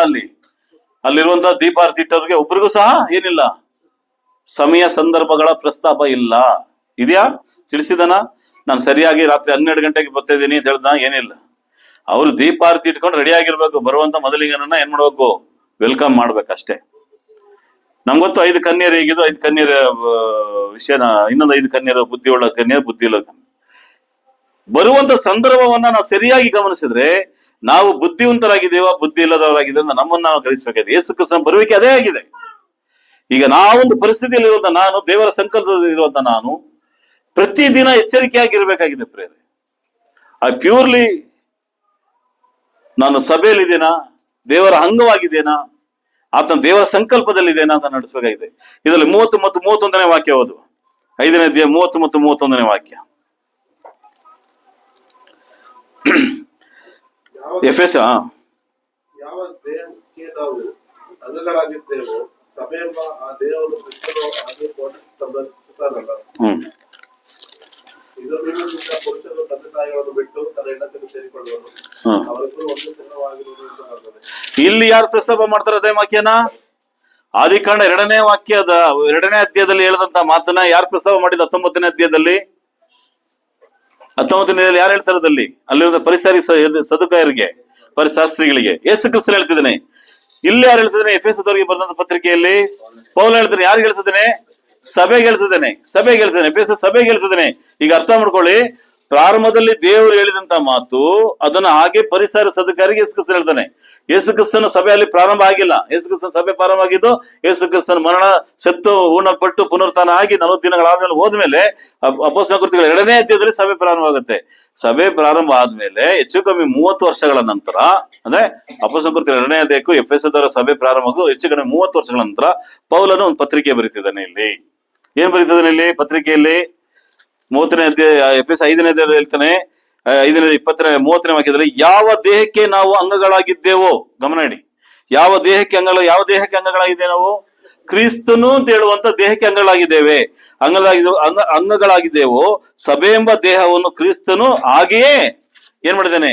ಪೋಷಿಸಿ ರಕ್ಷಿಸಿದ್ದಾನೆ. ಹಂಗಾದ್ರೆ ಯೇಸು ಕ್ರಿಸ್ತನ ದೇಹ ಎಂಬ ಸಭೆಗಳಿಗೆ ಏನಾಗಿದ್ದೇವೆ? ಅಂಗಗಳಾಗಿದ್ದೇವೆ. ಬಾಡಿ ಆಫ್ ದಿ ಕ್ರೈಸ್ಟ್, ಕ್ರಿಸ್ತನ ದೇಹಕ್ಕೆ ನಾವು ಅಂಗಗಳಾಗಿದ್ದೇವೆ. ಈ ಅಂಗಗಳಾಗಿರುವಂತ ನಾನು, ಸಭೆ ಎಂಬಂತ ದೇಹದಲ್ಲಿ ಇರುವಂತ ನಾನು, ದೇವರ ಸಂಕಲ್ಪ, ಗಾಡ್ ಪ್ಲಾನ್. ಅದು ಹೇಗಿರ್ಬೇಕಂತ ಹೇಳ್ತಾನೆ 31ನೇ ವಾಕ್ಯದಲ್ಲಿ ಇದೆ ಪೌಲನು. ಇದರ ನಿಮಿತ್ತ ಅಂತ ಹೇಳ್ತಾನೆ ನೋಡಿ, ಗಮನ ಇಡಿ. ಇಲ್ಲಿ ಏನ್ ಹೇಳ್ತಾನೆ? ಇದರ ನಿಮಿತ್ತ ಪುರುಷನು ತಂದೆ ತಾಯಿಗಳನ್ನು ಬಿಟ್ಟು ತನ್ನ ಹೆಂಡತಿಯನ್ನ ಸೇರಿಕೊಳ್ಳೋನು, ಅವರಿಬ್ಬರು ಒಂದೇ. ಅರ್ಥ ಆಯ್ತಾ ನಿಮಗೆ? ಈಗ ಸರಿ, ಈಗ ಶರೀರದಲ್ಲಿ ನಾನು ನನ್ನ ಮಡತೆಯಾಗಿ ಒಂದೇ ಶರೀರವಾಗಿದ್ದೀವಿ. ಈಗ ನಾವು ಸಪರೇಟ್ ಆಗಿ ಬಂದು ನನ್ನ ತಂದೆ ತಾಯಿಗಳನ್ನ ಬಿಟ್ಟು ನನ್ನ ಕುಟುಂಬ ನಡೆಸ್ತಾ ಇದ್ದೀನಿ. ಇದು ಭೌತಿಕವಾದಂತ ಕುಟುಂಬ. ಆತ್ಮಿಕವಾದಂತ ಕುಟುಂಬ ಯಾರು? ಕ್ರಿಸ್ತನೆಂಬ ಮೊದಲಿಂಗನಿಗೆ ನಾವು ದೇಹ ಎಂಬ ಮೊದಲಿಗತಿಯಾಗಿದ್ದೀವಿ. ಈಗ ನಾನು ಯಾರನ್ನ ಮಾತನ್ನ ಕೇಳಬಾರ್ದು, ಯಾರನ್ನ ಮಾತನ್ನ ಬಿಟ್ಟು ನಾನು ಬರ್ಬೇಕು? ಯಾವ ತಂದೆ ತಾಯಿಗಳನ್ನ ಮಾತು? ಭೌತಿಕವಾದಂತ ವಿಷಯದಲ್ಲಿ ಅದು ಕುಟುಂಬ. ಈಗ ನಾವಿರುವಂತ ಆತ್ಮೀಯ ಶಾರೀರಿಕವಾದಂತ ಭೌತಿಕವಾದಂತ ಕುಟುಂಬದಲ್ಲಿ ಇರುವಂತ ನಾವು ಯಾವುದೇ ವಿಷಯಗಳು ಬಂದ್ರೆ, ತಂದೆ ತಾಯಿಗಳಿಂದ ಯಾವುದೇ ವಿಷಯಗಳು ಬಂದ್ರೆ, ಇನ್ನೊಬ್ಬರಿಂದ ಯಾವುದೇ ವಿಷಯಗಳು ಬಂದ್ರೆ, ಕ್ರಿಸ್ತನ ದೇಹದಲ್ಲಿರುವಂತಹ ಅಂಗದಲ್ಲಿರುವಂತ ನಾವು ಆ ವಿಷಯವನ್ನ ಬಿಟ್ಟು ಹೊರಗಡೆ ಬರ್ಬೇಕು. ಅದು ಯಾವ ವಿಷಯದಲ್ಲಿ ಬೇಕಾದ್ರೆ ಇರ್ಬೋದು ಪ್ರಿಯರೇ. ಇಲ್ಲಿ ಹೇಳ್ತಾನೆ ನೋಡಿ, ಗಮನ ನೋಡಿ 31. ಇದರ ನಿಮಿತ್ತದಿಂದ ಪುರುಷನು ತನ್ನ ತಂದೆ ತಾಯಿಗಳನ್ನು ಬಿಟ್ಟು ತನ್ನ ಹೆಂಡತಿಯನ್ನು ಸೇರಿಕೊಳ್ಳುವನು, ಅವರಿಬ್ಬರು ಒಂದೇ ಶರೀರವಾಗಿರೆಂದು ಬರೆದದೆ. ನಾವು 32ನೇ ವಾಕ್ಯ, ನಾವು ಕ್ರಿಸ್ತನಿಗೂ ಸಭೆಗೂ ಇರುವ ಸಂಬಂಧವನ್ನು ಕುರಿತು ಮಾತನಾಡ್ತಾ ಇದ್ದೇನೆ ಅಂತ ಹೇಳ್ತಾನೆ. ಆಗ ಕ್ರಿಸ್ತನ ದೇಹದಲ್ಲಿರುವಂತ ನಾನು ಅಂದ್ರೆ ಯಾರು? ಮೊದಲಿಗತಿಯಾದಂತ ನಾವು ಯಾರನ್ನ ಮಾತನ್ನ ಕೇಳಬಾರದು, ಯಾರನ್ನ ಬಿಟ್ಟು ಬರ್ಬೇಕು. ನಾನು ಲೋಕದಲ್ಲಿರುವಂತಹ ವಿಷಯಗಳನ್ನ ಬಿಟ್ಟು ನಾವು ಬರ್ಬೇಕು. ನನ್ನ ನಾನು ಕ್ರಿಸ್ತನ ಸಭೆಯಲ್ಲಿ ಅಂಗವಾಗಿದ್ದು, ಕ್ರಿಸ್ತನ ಸಭೆಯಲ್ಲಿ ನಾನು ರಕ್ಷಣೆ ಹೊಂದಿ, ಕ್ರಿಸ್ತನ ಸಭೆಯಲ್ಲಿ ನಾನು ಆತನ ದೇಹದಲ್ಲಿ ಅಂಗದ ಒಂದು ಭಾಗವಾಗಿದ್ದು, ನನ್ನ ಬದುಕಿನ ರೂಪಕ್ಕೆ, ಲೋಕದ ಬದುಕಿನ ರೂಪಕ್ಕೆ ಕ್ರಿಸ್ತನ ದೇಹವನ್ನ ಬಿಟ್ಟು ಹೊರಗಡೆ ಬರಬಾರ್ದು. ಯಾವ ಕಾರಣಕ್ಕೂ ದೇಹವನ್ನ ಬಿಟ್ಟು ಹೊರಗಡೆ ಬರಬಾರ್ದು ಪ್ರಿಯರೇ. ದೇಹವನ್ನ ಬಿಟ್ಟು ಬರೋನು ಪ್ರತಿಯೊಬ್ಬನು ದೋಷಿಯಾಗಿರ್ತಾನೆ. ನಾವು ಯಾವ ಕಾರಣಕ್ಕೆ ದೇಹವನ್ನ ಬಿಟ್ಟು ಬರ್ತೀವಿ? ಸಭೆ ಎಂಬ ದೇಹನ ಬಿಟ್ಟು ಯಾವ ಕಾರಣಕ್ಕೆ ಬರ್ತೀವಿ ಗೊತ್ತಾ? ಪೌಲನು ಹೇಳ್ತಾನೆ ತಿಮೋತಿಗೆ ಬರುವಾಗ, ಒಂದೇ ಒಂದು ಉದಾಹರಣೆಗೆ ಮಾತ್ರ, 2 ತಿಮೋತಿ 4ನೇ ಅಧ್ಯಾಯ 9ನೇ ವಾಕ್ಯ. ತಿಮೋತಿಗೆ ಬರೆದಂತ 2ನೇ ಪತ್ರಿಕೆ 4ನೇ ಅಧ್ಯಾಯ 9ನೇ ವಾಕ್ಯ. ನನ್ನ ಬಳಿಗೆ ಬೇಗ ಬರುವುದಕ್ಕೆ ಪ್ರಯತ್ನ ಮಾಡು. ಯಾರಿಗೆ? ಪೌಲನು ತಿಮೋತಿಗೆ ಬರ್ತಾನೆ. ಬರೋದಕ್ಕೆ ಏನ್ ಮಾಡು? ಬರೋದಕ್ಕೆ ಯಾಕೆ ದೇವನು ಏನಾದ ದೇಮ ಅಂತ ಹೇಳುವಂತ ಪೌಲನ ಶಿಷ್ಯ ಲೋಕವನ್ನ ಪ್ರೀತಿಸ್ತಾ ಆಮೇಲೆ ಏನ್ ಮಾಡದಂತೆ? ಹಂಗಂದ್ರೆ ಅರ್ಥ ಏನು? ಪೌಲನ ಬಿಟ್ಟು ಹೋದ ಅಂತ ಅರ್ಥ? ಕ್ರಿಸ್ತನ ಸಭೆನೇ ಬಿಟ್ಟು ಹೋದ ಅಂತ ಅರ್ಥ. ಪೌಲ ಹೇಳ್ತಾನೆ, ನನ್ನ ಜೊತೆಯಲ್ಲಿದ್ದ ದೇವ ನಿಂತರ ಒಬ್ಬ ಯೌವನಸ್ಥ ಹುಡುಗ ಲೋಕದ ಆಸೆ ಎಂಬುವಂತ ಯಾವ ವಿಷಯದ ಗೊತ್ತಿಲ್ಲ. ದೇವರ ವಾಕ್ಯ ನಮಗೆ ಬಹಿರಂಗ ಹೇಳಲಿಲ್ಲ. ಆ ಆಸೆಯನ್ನ ಬಿಟ್ಟು ಏನ್ ಮಾಡ್ದ? ನನ್ನನ್ನ ಬಿಟ್ಟೋದ. ಅದ್ರ ಅರ್ಥ ಏನಂದ್ರೆ, ನನ್ನನ್ನ ಬಿಟ್ಟೋದಂತ ಅರ್ಥ ಏನು? ಯೇಸು ಕ್ರಿಸ್ತನ ದೇಹ ಎಂಬ ಸಭೆಯನ್ನ ಬಿಟ್ಟೋದ. ನನ್ನ ಪ್ರಿಯ ಸಹೋದರ ಸಹೋದರಿಯರೇ, ಯೇಸು ಕ್ರಿಸ್ತನ ದೇಹದಲ್ಲಿರುವಂತ ನಾನು ಯಾವ ಕಾರಣಕ್ಕೂ ಬಿಟ್ಟು ಹೋಗ್ಬಾರ್ದು. ನನ್ನನ್ನ ಅದು ಒಂದ್ ವೇಳೆ ನನ್ನ ಪ್ರತ್ಯೇಕ ಮಾಡುತ್ತೆ ಅಂದ್ರೆ ಅದು ನನ್ನ ಮರಣ ಮಾತ್ರ ಇರಬೇಕಷ್ಟೇ. ಯಾವ ಕಾರಣಕ್ಕೂ ದೇವರ ಸಂಕಲ್ಪದಿಂದ ಹೋಗ್ಬಾರ್ದು. ಅದಕ್ಕೆ ಪೌಲನು ಹೇಳ್ತಾನೆ, ನೀವು ಏನೇ ಆದ್ರೂ ನಿಮ್ಮ ದೋಷಕ್ಕೆ ನಾನು ಏನಿಲ್ಲ ಕಾರಣನಲ್ಲ, ನಿಮ್ಮ ದೋಷಕ್ಕೆ ನೀವೇ ಕಾರಣರು. ಯಾಕಂದ್ರೆ ನಾನು ಏನ್ ಮಾಡ್ಬಿಟ್ಟಿದ್ದೀನಿ? ದೇವರ ಸಂಕಲ್ಪನೆಲ್ಲವನ್ನ ತಿಳಿಸ್ಬಿಟ್ಟಿದ್ದೀನಿ. ಇವತ್ತು ನಿಮಗೆ ಪೌಲನು ಇಲ್ಲಿ ವಾಕ್ಯದ ಮೂಲಕ ಮಾತಾಡ್ತಿದ್ದಾನೆ ತಿಳ್ಕೊಳ್ಳಿ. ಪವಿತ್ರಾತ್ಮ ನಮ್ಗೆ ತಿಳಿಸ್ತಾ ಇದ್ದೇನೆ ತಿಳ್ಕೊಳ್ಳಿ ಪ್ರಿಯರೇ. ನಾನು ಒಂದು ಬಾಯಿ ಅಷ್ಟೇ. ನಾನು ಯಾವ ಕಾರಣಕ್ಕೂ ಅಷ್ಟೇನೆ ದೇವರ ಸಂಕಲ್ಪದ ಬಿಟ್ಟು ನಾವು ಹೊರಗಡೆ ಹೋಗ್ಬಾರ್ದು. ಪಜಲ್ಸ್ ಚೇಂಜ್ ಆಗ್ಬಾರ್ದು. ಆ ದೇವನು ಹೋದಂತ ರೀತಿಯಲ್ಲಿ ಇಹಲೋಕದ ಆಸೆ ಏನಿರಬಹುದು? ಏನ್ ಬೇಕಾದ್ರೂ ಇರ್ಬೋದು. ನೀವೇನ್ ಬೇಕಾದ್ರೂ ಬರೀರಿ ಇಹಲೋಕದ ಆಸೆಗಳಿಗೆ. ದಾವೀದನು ತಪ್ಪು ಮಾಡಿದ ಇಹಲೋಕದ ಆಸೆ. ದೇವರು ಹೇಳ್ತಾರೆ ಆತನಿಗೆ ಒಬ್ಬ ಪ್ರವಾದಿಯ ಮೂಲಕ, ನೀ ಕೇಳಿದ್ರೆ ನಾನು ಕೊಡ್ತಾ ಇದ್ದೆ ಅಂತ ಹೇಳ್ತಾನೆ. ಆದ್ರೆ ನೀನು ಮಾಡಿದಂತ ಪಾಪದ ಕಾರ್ಯಗಳು ನಿನ್ನ ಮನೆಯಲ್ಲಿ ಏನ್ ಸುತ್ತಾ ಇದೆ, ಏನ್ ತಿರುಗ್ತಾ ಇದೆ? ಖಡ್ಗ ಕತ್ತಿ ಸುತ್ತಾ ಇದೆ. ನೀನು ರಹಸ್ಯವಾಗಿ ಮಾಡಿದ್ದು ಬಹಿರಂಗವಾಗಿ ಮಾಡ್ತಾನೆ. ಆತನು ಕೇಳಿದ್ರೆ ದೇವರು ಆ ದಿನಗಳಲ್ಲಿ ಅದನ್ನ ಕೊಡ್ತಾ ಇದ್ದ. ಯಾಕಂದ್ರೆ ಆತನ ಹೃದಯಕ್ಕೆ ಮೆಚ್ಚುಗೆ ಆದಂತ ದಾವೀದನು. ಆದ್ರೆ ದೇವರಿಗೆ ವಿರುದ್ಧವಾಗಿ ಪಾಪ ಮಾಡ್ತಾನೆ. ಆದ್ರೆ ದೇವರ ಬಿಟ್ಟು ಹೋದ ಅಂತ ಅರ್ಥ. ಅದು ದೇವರ ಆತನ ದಂಡಿಸದೆ ಬಿಟ್ನ ಅಲೆಮಾರಿ ತರ ಸುತ್ತಿಸ್ತಾರೆ ದೇವರು ಅವನ್ನ. ಕಣ್ಣೀರಾಗ್ತ, ಬೆಟ್ಟ ಗುಡ್ಡಗಳಲ್ಲಿ ಕಣ್ಣೀರಾಗ್ತ, ಅನೇಕ ಕೀರ್ತನೆಗಳು ಬರೀತಾನೆ. ಯೆಹೋವ ನನ್ನ ಕುರುಬನು, ಕೊರತೆ ಪಡೆನು. ಅನೇಕ ವಿಷಯಗಳನ್ನ ಬರೀತಾನೆ. ಕಾರಣ ಏನು? ತಾನು ಮಾಡಬಾರದೇ ಇರುವಂತ ಕೃತ್ಯವನ್ನ ಮಾಡಿದ್ರಿಂದ.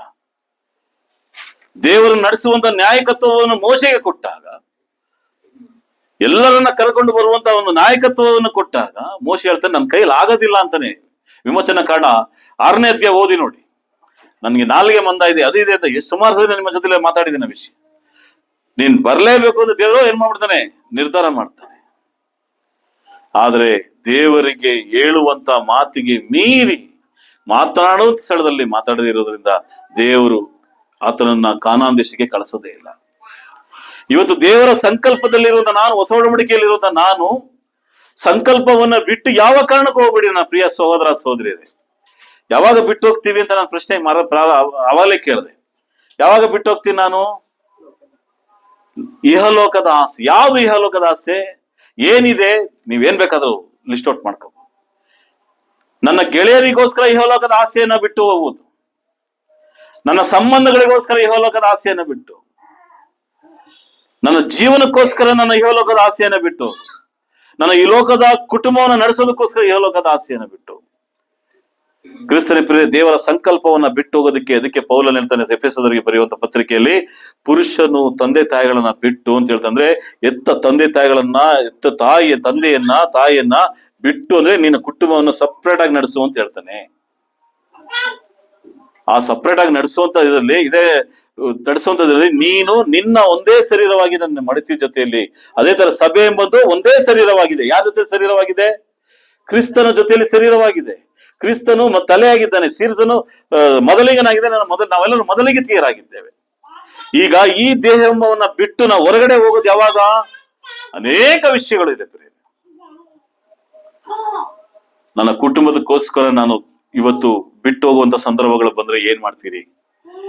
ಆ ವಿಷಯದಲ್ಲಿ ನನ್ನ ಮಡತಿ ಕಾರಣವಾಗಿದ್ರೆ ಏನ್ ಮಾಡ್ತೀರಿ? ನನ್ನ ಮಕ್ಕಳು ಕಾರಣವಾಗಿದ್ರೆ ಏನ್ ಮಾಡ್ತೀರಿ? ಕ್ರಿಸ್ತನ ಪ್ರಿಯರೇ, ದೇವರ ಸಂಕಲ್ಪ ಪ್ರಿಯರಿದಲ್ಲ, ಗಾಡ್ಸ್ ಪ್ಲಾನ್. ನಾ ಕೇಳಿದೆ ತಮಿಳಲ್ಲಿ, ಇಂಗ್ಲಿಷ್ ಆ ಪದವನ್ನ ಹುಡುಕಿ ಅಂತ ಹೇಳಿದೆ. ನಾನು ಯಾರು ಬೈಬಲ್ ಇರೋದು ಹುಡುಕಿ.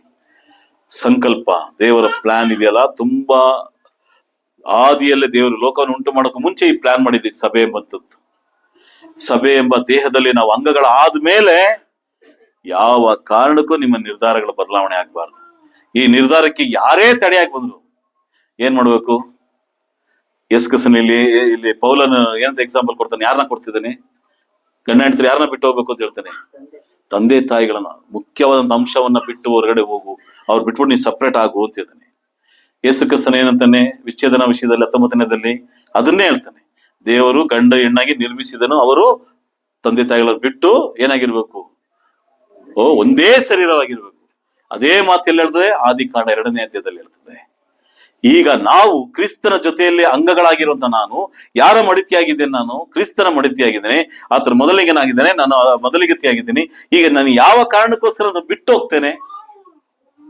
ಯಾರ ಕಾರಣಕ್ಕೋಸ್ಕರ ಬಿಟ್ಟು ಹೋಗ್ತೇನೆ? ಯಾವುದಕ್ಕೋಸ್ಕರ ಬಿಟ್ಟು ಹೋಗ್ತೇನೆ? ನಿಮ್ಮ ಎಜುಕೇಶನ್ಗೋಸ್ಕರ, ನಿಮ್ಮ ವಿವಾಹಕ್ಕೋಸ್ಕರ, ನಿಮ್ಮ ಹಣದಕ್ಕೋಸ್ಕರ, ಆಸ್ತಿ ಪಾಸ್ತಿಗೋಸ್ಕರ? ಬಿ ಕೇರ್ಫುಲ್, ತುಂಬಾ ಎಚ್ಚರಿಕೆ ಆಗಿರಿ. ದೇವರ ಸಂಕಲ್ಪ ಇದು. ನ್ಯಾಯ ತೀರ್ಪಿನಿಂದಲೇ ದೇವರು ಕೇಳ್ತಾನೆ. 30 ವರ್ಷಗಳ ಕಾಲ ನನ್ನ ದೇಹದಲ್ಲಿ ಅಂಗವಾಗಿದ್ದ, ನನ್ನ ಮೊದಲಿಗತಿಯಾಗಿದ್ದಲ್ಲ, ನೀ ಯಾಕೆ ಹೊರಗಡೆ ಹೋದೆ? ಕೇಳಲ್ಲ ಯೇಸು ಕ್ರಿಸ್ತನ ನ್ಯಾಯ ತೀರ್ಪದಲ್ಲಿ. ನಾನು ಈ ರೀತಿಯೆಲ್ಲ ಹೇಳಕ್ ಇಷ್ಟಪಡ್ತೀನಿ ಪ್ರಿಯರೇ.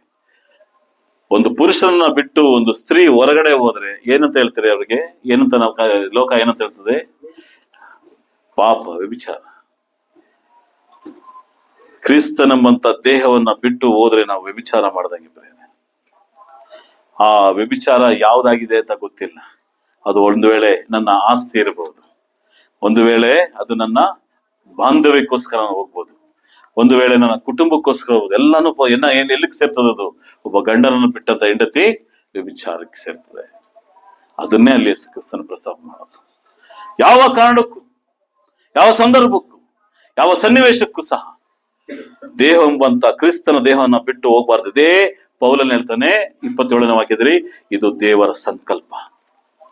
ಸಂಕಲ್ಪ ಪ್ರಿಯರೇ, ಈ ಸಂಕಲ್ಪವನ್ನ ದೇವರು ಪ್ರಾರಂಭದಲ್ಲಿ ಹೇಳಿದ ಆದಿಕಾಂಡ 2ನೇ ಅಧ್ಯಾಯದಲ್ಲಿ ದೇವರು ಕೊಟ್ಟಂತ ವಿಷಯ ಪ್ರಾರಂಭದಲ್ಲಿ. ಇನ್ನೊಂದು ಗೊತ್ತಾ ನಿಮಗೆ? ಆದಿಕಾಂಡದಲ್ಲಿ ದೇವರು ಮೊದಲನೇ ಮನುಷ್ಯನಿಗೆ ಕೊಟ್ಟಂತ ಕಟ್ಟಳೆ ಗೊತ್ತಾ ನಿಮಗೆ? ಏನ್ ಕಟ್ಟಳೆ ಕೊಟ್ರು? ಆದಿಕಾಂಡ 2ನೇ ಅಧ್ಯಾಯ 15 ಮತ್ತು 15ರಿಂದ ಓದಿ. ಏನ್ ಕಟ್ಟಳೆ ಕೊಟ್ರು? ನಮ್ಮೆಲ್ಲ ಗೊತ್ತಿರೋಂಥ ವಿಷಯನೇ. ಓದಿ ಬೇಗ, ಯಾರ ಸಿಕ್ಕಿದ್ರೆ. ಆದಿಕಾಂಡ 2ನೇ ಅಧ್ಯಾಯ 15ನೇ ವಾಕ್ಯದಿಂದ ಓದಿ.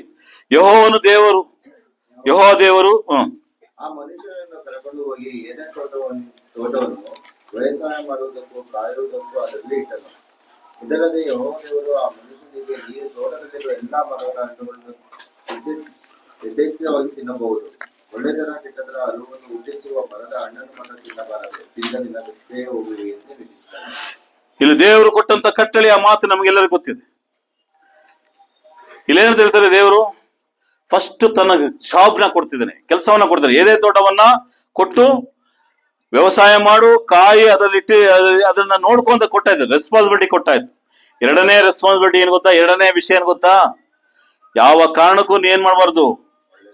ಈ ಮರದ ಹಣ್ಣನ್ನ, ಒಳ್ಳೆಯದರ ಕೆಟ್ಟದ ಮರದ ಹಣ್ಣನ್ನ ಮಾತ್ರ ತಿನ್ನಬಾರ್ದು. ನಾನ್ ನಿಮಗೆ ಪ್ರಶ್ನಿಸ್ತೇನೆ ಪ್ರಿಯರೇ, ಇಲ್ಲ ನಾವೆಲ್ಲ ಸೇರಿ ಒಂದು ಪ್ರಶ್ನಿಸ್ತೀವಿ. ನಾವು ಆದಾಮನ ಜಾಗದಲ್ಲಿ ಇದ್ದಿದ್ರೆ ಏನ್ ಪ್ರಶ್ನೆ ಮಾಡ್ತಿದ್ವಿ? ದೇವರೇ, ಯಾಕೆ ಈ ಹಣ್ಣನ್ನ ತಿನ್ನಬಾರ್ದು ಅಂತ ರೀಸನ್ ಕೊಡಿ. ಇಲ್ಲಿ ದೇವ್ರು ಹೇಳಾಯ್ತಲ್ವಾ, ಇದು ನೋಡಪ್ಪ, ಇದು ತಿಂದ್ರೆ ಇದು ಒಳ್ಳೇದರ ಕೆಟ್ಟದರ ಅರಿವನ್ನ ಏನ್ ಮಾಡ್ತದೆ? ನಿನಗೆ ತಿಳಿಸ್ತದೆ. ಈ ಹಣ್ಣು ಯಾವುದೇ ಕಾರಣಕ್ಕೂ ತಿನ್ನಬಾರ್ದು ಅಂತ ದೇವರಲ್ಲಿ ಯಾರಿಗೆ ಹೇಳಾಯ್ತು? ಆದಾಮನಿಗೆ ಹೇಳಾಯ್ತು. ಒಂದ್ ವೇಳೆ ತಿಂದ್ರೆ ಏನಾಗ್ಬೋದು? ಇವತ್ತು ಅನೇಕ ಪ್ರಶ್ನೆಗಳು ಹಾಕುವಂತ ಬದುಕಲ್ಲಿ ನಾವು ಬದುಕ್ತಾ ಇದೀವಿ ಪ್ರಿಯರೇ. ಯಾವ ರೀತಿ ಪ್ರಶ್ನೆಗಳು ಗೊತ್ತಾ? ಕುಟುಂಬದಲ್ಲಿ ಬಿಟ್ಟಾಕಿ ದೇವರಿಗೆ ಪ್ರಶ್ನೆ ಹಾಕ್ತಾರೆ. ನನಗೊಬ್ರು ಪ್ರಶ್ನೆ ಕೇಳಿದ್ರು. ಏನ್ ಪ್ರಶ್ನೆ ಗೊತ್ತಾ? ನಿಮ್ಗೆ ಬಂದಿದೆ ಗೊತ್ತಿಲ್ಲ ಪ್ರಶ್ನೆ. ಒಂದು ವೇಳೆ ದೇವ್ರ ಮರ ಇಟ್ಲಿಲ್ಲ ಅಂದ್ರೆ ಅವರು ಏನ್ ಮಾಡ್ತಾ ಇರ್ಲಿಲ್ಲ? ಯಾಕೆ ಇಡ್ಬೇಕಾಗಿತ್ತು? ಯಾರು ಪ್ರಶ್ನೆ ಕೇಳ್ತಿದಾರೆ? ಅದು ನಮ್ಮ ಹತ್ರ ಪ್ರಶ್ನೆ ಕೇಳ್ತಾ ಇಲ್ಲ, ಅವರು ನಮ್ಮಿಂದ ದೇವರಿಗೆ ಪ್ರಶ್ನೆ ಕೇಳ್ತಾರೆ. ಗೊತ್ತಿಲ್ಲ ಬ್ರದರ್ ನಿಮ್ಗೆ? ಒಂದ್ ವೇಳೆ ಆ ಮರನ ಯಾಕೆ ಇಡ್ಬೇಕಾಗಿತ್ತು? ಆ ಮರನೇ ಇಡ್ಲಿಲ್ಲ ಅಂದ್ರೆ ಅವರು ಏನ್ ಮಾಡ್ತಾ ಇರ್ಲಿಲ್ಲ? ಹಣ್ಣನ್ನೇ ತಿಂತಾ ಇರ್ಲಿಲ್ಲ. ಸೈತಾನಲ್ಲಿ ಬಂದೇ ವಂಚನೆನೇ ಮಾಡ್ತಾ ಇರ್ಲಿಲ್ಲ. ದೇವರಿಗೆ ಪ್ರಶ್ನೆ ಕೇಳುವಂತ ಹಕ್ಕು ಇವತ್ತೆಲ್ಲರಿಗೂ ಸಹ ಬಂದ್ಬಿಟ್ಟಿದೆ. ಇವತ್ತು ಏನಕ್ಕೆ ಮಾಡಬಾರ್ದು ಅದನ್ನ? ಏನಕ್ಕೆ ಅದು ತಿನ್ನಬಾರ್ದು ಅದನ್ನ? ಏನಕ್ಕೆ ಹಂಗೆ ಇರಬಾರ್ದು ಅಂತ ಪ್ರಶ್ನೆಗಳು ಎಲ್ಲಿಂದ ಪ್ರಾರಂಭ ಆಗುತ್ತೆ? ಕುಟುಂಬದಿಂದನೇ ಪ್ರಾರಂಭ ಆಗುತ್ತೆ ಪ್ರಿಯರೇ. ತಂದೆ ಒಂದು ಮಗು ಹೇಳ್ತಾರೆ, ನೀ ಅಲ್ಲಿಗೆ ಹೋಗ್ಬೇಡ ಅಂತ ಹೇಳ್ತಾರೆ ಅಂತ ಇಟ್ಕೊಳ್ಳಿ, ತಂದೆ ತಾಯಿಗಳು ಚಿಕ್ಕ ಮಗುವಿಗೆ. ಇಲ್ಲಿ ನಮ್ಮ ಪಾಪುಗೆ ಇವತ್ತೇನಿದೆ, ಆ ಪಾಪುಗಳು, ನಮ್ಮ ಪಾಪುಗಳು, ಯಾಕೆ ಡ್ಯಾಡಿ ಅಲ್ಲಿ ಹೋಗ್ಬಾರ್ದು ಅಂತ ಹೇಳ್ತಾರೆ, ಇಲ್ವಾ? ಕೇಳ್ತಾರ ಇಲ್ವಾ?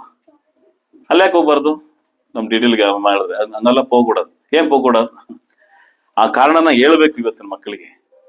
ದೇವ್ರ ಹತ್ರ ನಾವು ಆ ಪ್ರಶ್ನೆ ಕೇಳುವಂತ ಹಕ್ಕಿದೀವ? ನಮಗೆ ಆ ಧೈರ್ಯ ಇದೆಯಾ? ಆ ರೀತಿಯಲ್ಲಿ ನಾವು ಮಾತಾಡ್ಬೋದ ದೇವ್ರ ಹತ್ರ?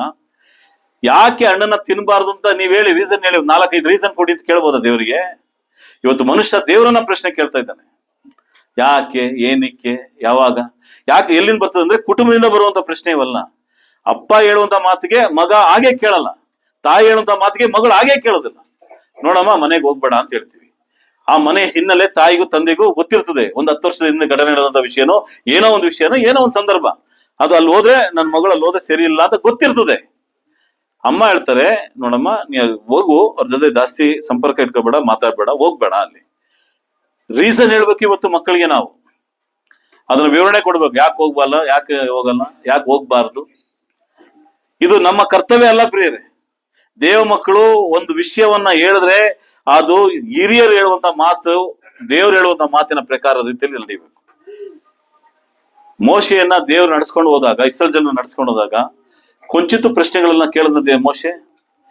ಮುಂದೆ ಹೋದ್ರೆ ಸಮುದ್ರ, ಹಿಂದೆ ಬಂದ್ರೆ ಫಾರನ್ ಸೈನ್ಯ. ಏನ್ ಹೇಳ್ತಾನೆ ಮೋಶೆ ಇಸ್ರಾಯೇಲ್ ಜನರಿಗೆ? ಇಸ್ರಾಯೇಲ್ ಜನರಲ್ಲಿ ಪ್ರಶ್ನೆ ಕೇಳಿದ್ರೆ ಗೊತ್ತಿರ್ಬೇಕಲ್ಲ ಸಂದರ್ಭ. ನಮ್ಮನ್ನ ಇಲ್ಲಿ ಸಾಯ್ಸಕ್ ಬಂದ, ನಮ್ ಸಮಾಧಿ ಇಲ್ವಾ, ಏನೇನೋ ಕೇಳ್ತಾರೆ. ಮೋಶೆ ಏನ್ ಹೇಳ್ತಾನೆ ಗೊತ್ತಾ? ನೀವೀಗ ಸುಮ್ಗಿರಿ ಇಲ್ಲಿ ಅಂತ ಹೇಳ್ತಾನೆ. ಇಲ್ಲಿ ಸುಮ್ಗಿರಿ, ನಿಮಗೋಸ್ಕರ ಹೋರಾಡುವಂತ ದೇವರಿದ್ದಾನೆ, ಯುದ್ಧ ಮಾಡ್ತಾನೆ. ಕ್ರಿಸ್ತನಲ್ಲಿ ಪ್ರಿಯರೇ, ನಾವು ಯಾವ ಕಾರಣಕ್ಕೂ ಪ್ರಶ್ನೆ ಕೇಳುವಂತಲ್ಲ. ಚಿಕ್ಕ ಮಕ್ಕಳಿಗೆ ನಾವು ಉತ್ತರ ಕೊಡ್ಬೇಕಾದ ಪರಿಸ್ಥಿತಿ ಇದೆ ಇವತ್ತು. ತಂದೆ ತಾಯಿಗಳು ಒಂದು ವಿಷಯ ಹೇಳ್ತಾರೆ ಅಂದ್ರೆ ಇಸ್ ಬಿಲೀವ್, ಅರ್ಥ ಮಾಡ್ಕೊಳ್ಳಿ. ಎತ್ತ ತಂದೆ ಎತ್ತ ತಾಯಿ ನಮ್ಮ ಯಾವುದಕ್ಕೂ ತಪ್ಪಾದ ಮಾರ್ಗ ಕರ್ಕೊಂಡು ಹೋಗೋದಕ್ಕೆ ಇಷ್ಟಪಡೋದಿಲ್ಲ. ಒಂದು ವೇಳೆ ಅವ್ರು ತಪ್ಪಾದ ಮಾರ್ಗದಲ್ಲಿದ್ರೆ ತಂದೆ ತಾಯಿಗಳು ತಪ್ಪಾದ ಮಾರ್ಗಕ್ಕೆ ಮಕ್ಕಳನ್ನ ನಡೆಸೋದಿಲ್ಲ. ನಾವು ತಾಯಿಗಳಿಗೆ ಪ್ರಶ್ನೆ ಕೇಳ್ತೀವಿ, ತಂದೆಗಳಿಗೆ ಪ್ರಶ್ನೆ ಕೇಳ್ತೀವಿ. ಇವತ್ತು ಕೊನೆಗೆ ಅಲ್ಲಿಂದ ಎಲ್ಲಿ ಬರ್ತದೆ, ಅಲ್ಲಿಂದ ಎಲ್ಲಿ ಬಂತು ಪ್ರಶ್ನೆ? ಬೋಧಕರ ಹತ್ರ ಬರ್ತದೆ. ಬೋಧಕರ ಹತ್ರ ಬರೋಲ್ಲ ಪ್ರಶ್ನೆ, ನನ್ನಿಂದ ದೇವರಿಗೆ ಕೇಳೋದು. ಯಾಕೆ ಮರ ಇಡ್ಬೇಕಾಗಿತ್ತು, ಯಾಕೆ ಹಣ್ಣು ಇಡ್ಬೇಕು? ಹೆಂಗ್ ಪ್ರಶ್ನೆ ಅಂದ್ರೆ ಸೋಲ್ಡ್ರ್ ಹಿಡಿದು ಕೇಳೋ ರೀತಿಯಲ್ಲಿ ಕೇಳ್ತಾರೆ ಇವತ್ತು. ಹಣ್ಣು ಇಲ್ಲ ಅಂದ್ರೆ ನಾವು ತಿಂತಾ ಇರಲಿಲ್ಲ, ಹಣ್ಣಿದ್ದಕ್ಕೆ ತಿಂದ್ರು. ಯಾರ್ರೀ ನಮ್ಗೆ ರೈಟ್ಸ್ ಕೊಟ್ಟಿದ್ದಾರೆ ಪ್ರಶ್ನೆ ಕೇಳೋದಕ್ಕೆ? ಯೇಸು ಕ್ರಿಸ್ತನು ನಮ್ಮನ್ನ ಕೇಳಿ ಈ ಲೋಕಕ್ಕೆ ಬಂದ. ಯೇಸು ಕ್ರಿಸ್ತ ನಮಗೋಸ್ಕರ ಸಿಲುಬೆಲ್ ಸತ್ನ. ನಾವು ಕೇಳ್ಬೋದ ಹತ್ರ ಯಾಕೆ ಸಾಯ್ಬೇಕಾಗಿತ್ತು, ಯಾಕೆ ಅದು ಸಿಲುಬೆಲ್ ಅಂತ ನೇತಾಡ್ಬೇಕಾಗಿತ್ತು? ನಾವು ಹೇಳಿದ್ವಾ? ಕ್ರಿಸ್ತನ ಪ್ರಿಯರೇ, ಆ ಪ್ರಶ್ನೆಗಳೆಲ್ಲ ಕೇಳಿದ್ರೆ ನಮ್ಗೆ ನಿತ್ಯ ಜೀವನೇ ಇಲ್ಲ. ದೇವರ ಸಂಕಲ್ಪದ ಪ್ರಶ್ನೆಗೆ ನಾವು ಯಾರು ಅರ್ಹತೆ ಇಲ್ಲ. ಇದನ್ನ ಮಾಡು ಅಂದ್ರೆ ಅದು ಮಾಡ್ಲೇಬೇಕು. ಇದನ್ನ ಮಾಡು ಅಂದ್ರೆ ಮಾಡಬೇಕಾದ ಕರ್ತವ್ಯ ದೇವ ಮಕ್ಕಳದಂತ ನಮಗಿರುವಂತದ್ದು. ಹಳೆ ಹುಡುಗಿ ಅನೇಕ ಎಕ್ಸಾಂಪಲ್ ಹೇಳ್ಬೇಕೆ ಸಮಯಗಳಿಲ್ಲ. ಒಂದು ಕಹಿಯಾದ ನೀರು ಏನ್ ಮಾಡ್ತಾನೆ ಎಲಿಶಾ ಪ್ರವಾದಿ, ಒಂದು ಉಪ್ಪು ತಗೊಂಬ ಅಂತ. ಅವ್ರ ಲಾಜಿಕ್ಕೆ ಅರ್ಥ ಆಗ್ತಿಲ್ಲ.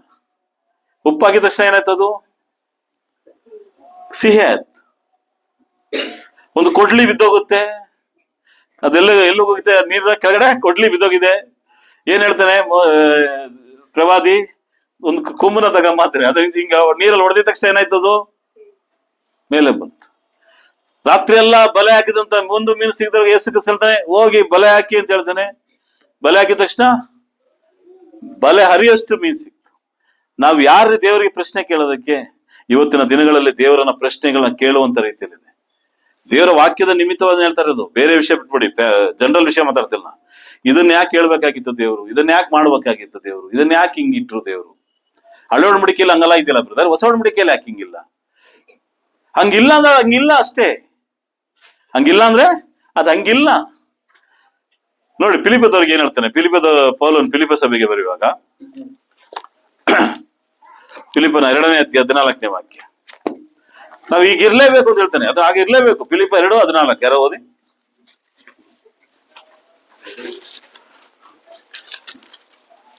ಫಿಲಿಪ್ಪು 2ನೇ ಅಧ್ಯಾಯ 14ನೇ ವಾಕ್ಯ. ಗುಣಗಟ್ಟದೆಯೂ ವಿವಾದವಿಲ್ಲದೆಯೂ ಎಲ್ಲವನ್ನು ಮಾಡಿರಿ. ಏನ್ ಹೇಳ್ತಾನೆ ಇಲ್ಲಿ ಪೌಲ?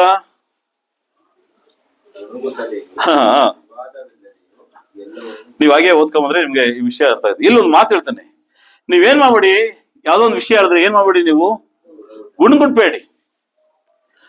ಗುಣಗುಟ್ಟ ಕೆಲಸ ಯಾರ್ದಿತ್ತು? ಎಷ್ಟಲ್ದಿತ್ತು?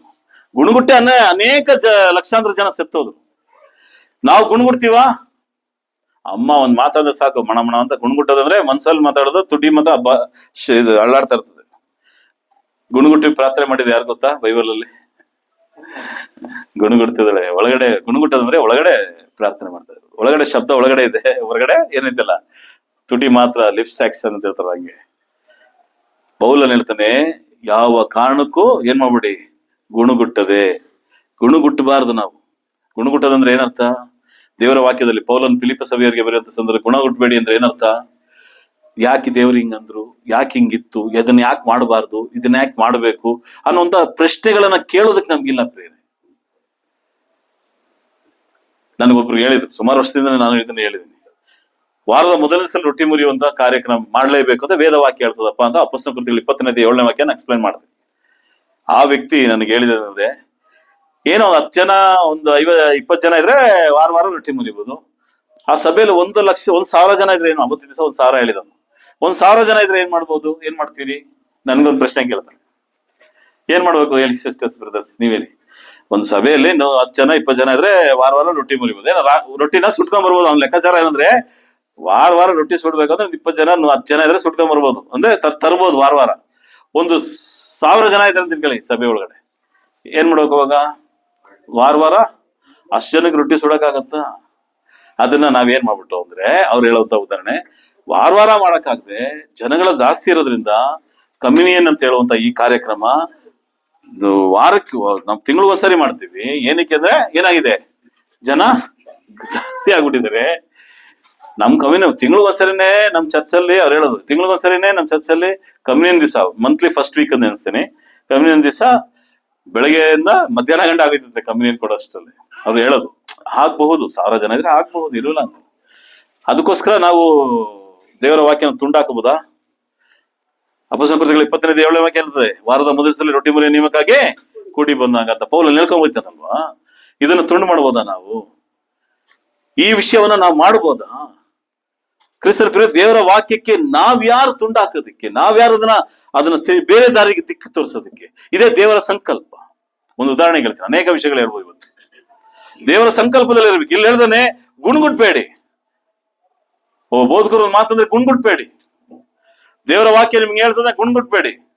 ಇವರು ಒಂದ ಬದಲಾದ ಸೊಲ್ಲಿನ ಗುಣ್ಗುಟ್ಬೇಡಿ. ನಾವ್ ಹೇಳ್ತೀವಿ ಅಂದ್ರೆ ನೀವು ಕೇಳ್ತಾನೆ ಇರಿ. ಇಸ್ರಾಯೇಲ್ ಜನರ ರೀತಿಯಲ್ಲಿ ಗುಣ್ಗುಟ್ಬೇಡಿ. 2ನೇ ವಿಷಯ ಹೇಳ್ತಾನೆ, ವಿವಾದವಿಲ್ಲದೆ ಎಲ್ಲವನ್ನೇನ್ ಮಾಡಿ, ವಿವಾದ ಮಾಡಕ್ ಹೋಗ್ಬೇಡಿ, ಚರ್ಚೆ ಮಾಡಕ್ ಹೋಗ್ಬೇಡಿ, ವಿವಾದ ಮಾಡಕ್ ಹೋಗ್ಬೇಡಿ. ಇದು ಯಾಕೆ, ಇದೇನಕ್ಕೆ ವಿಷಯ ತಿಳಿಸಿರ್ತ ವಿವಾದ ಮಾಡ್ತಾರೆ. ಕೇಳಿದಿರಾ? ಏನ್ ಫಿಲಿಪ್? ಒಂದು ವಿಷಯ ಹೇಳಿರ್ತೀವಿ, ತಿಳಿಸಿರ್ತೀವಿ, ಆದ್ರೆ ಆ ವಿಷಯದಲ್ಲೇ ವಿವಾದದಲ್ಲೇ ಇರ್ತಾರೆ. ಅನೇಕ ವಿವಾದಗಳನ್ನ ಫೇಸ್ ಮಾಡ್ಕೊ ಬಂದಿದ್ದೀವಿ. ಕೊನೆಗೆ ನಾವೇನ್ ಮಾಡ್ಬೇಕು? ನೋಡಪ್ಪ, ದೇವ್ರು ಹೇಳಿದ್ದೇನೆ, ಕೇಳಿದ್ರೆ ಕೇಳಿ, ಇಲ್ಲಾಂದ್ರೆ ನಿಮಗೂ ನ್ಯಾಯ ತೀರ್ಪಿಗೆ ಸಂಬಂಧಪಟ್ಟಿದೆ ಅಷ್ಟೇ. ವಿವಾದ ಮಾಡಕ್ ಹೋಗ್ಬಿಡಿ. ತಂದೆ ಒಂದು ವಿಷಯ ಹೇಳ್ತಾರೆ, ವಿವಾದ ಮಾಡಕ್ ಹೋಗ್ಬಿಡಿ. ಮನೆ ಒಳಗಡೆ ತಾಯಿ ಒಂದು ವಿಷಯ ಹೇಳ್ತಾರೆ, ವಿವಾದ ಮಾಡಕ್ ಹೋಗ್ಬಿಡಿ. ಯಾಕಮ್ಮ, ಏನಕ್ಕಮ್ಮ, ಇದು ನಮ್ಗೆ ಯಾಕ್ರಿ? ಅಪ್ಪ ಅಮ್ಮ ಹೇಳುವಂತದ್ದು ವಿಷಯ ನಿಜಾನೇ, ಸಭೆಯಲ್ಲಿ ಹೇಳುವಂತ ವೇದ ವಾಕ್ಯದ ಭಾಗವು ಇದೇನೆ. ವಿವಾದ ನಮ್ಗೆ ಬೇಕಾಗಿಲ್ಲ.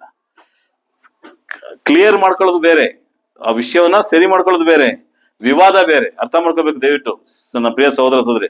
ವಿವಾದ ಬೇರೆ, ಆ ವಿಷಯ ಅರ್ಥ ಆಗ್ಲಿಲ್ಲ ಅಂದ್ರೆ ಅದು ಮತ್ತೆ ಮತ್ತೆ ಕೇಳಿ ಸರಿ ಮಾಡ್ಕೊಳ್ಳೋದು ಬೇರೆ. ಒಂದು ಮ್ಯಾಥ್ಸ್ ಟೀಚರ್ ಪಾಠ ಮಾಡ್ತಾರೆ, ಮ್ಯಾಥ್ಸ್ ಅದು ಅರ್ಥ ಆಗ್ಲಿಲ್ಲ ಅಂದ್ರೆ ಅದು ಫಾರ್ಮುಲಾ ಅರ್ಥ ಆಗ್ಲಿಲ್ಲ ಕೇಳಿ ತಿಳ್ಕೊಳ್ಳೋದ್ರಲ್ಲಿ ಅದು ಬೇರೆ. ಅದನ್ನ ವಿವಾದ ಮಾಡ್ತೀವಲ್ಲ ಅದು ಬೇರೆ. ಇಲ್ಲಿ ಪೌಲನ್ ಹೇಳುವಂತ ಮಾತು ವಿವಾದ, ತರ್ಕ, ವಿವಾದ ಬೇರೆ. ಇದು ತರ್ಕ ಮಾಡಿ, ಡಿಸ್ಕಷನ್ ಮಾಡಿ, ಏನ್ ತೊಂದರೆ ಇಲ್ಲ. ವಿವಾದ ಮಾಡಕ್ ಹೋಗ್ಬೇಡಿ. ಬಲಗಡೆಯಿಂದಾನೆ ಹೇಳ್ಬೇಕಾ? ವಿವಾದ ಮಾಡಕ್ ಹೋಗ್ಬಿಡಿ. ಎಡಗಡೆಯಿಂದಾನೆ ಕಣ್ಣು ಮುಚ್ಚಬೇಕಾ? ಇವತ್ತು ಅನೇಕ ವಿವಾದಗಳು, ಕುಟುಂಬದಲ್ಲಿ ವಿವಾದ, ತಂದೆ ತಾಯಿಗಳಲ್ಲಿ ವಿವಾದ, ಗಂಡ ಹೆಂಡತಿಯಲ್ಲಿ ವಿವಾದ. ವಿವಾದ ಮಾಡುವಂತ ಸಂದರ್ಭಕ್ಕೆ ಹೋಗ್ಬೇಡಿ ಅಂತ ವೇದ ವಾಕ್ಯ ನಮ್ಗೆ ತಿಳಿಸ್ತದೆ.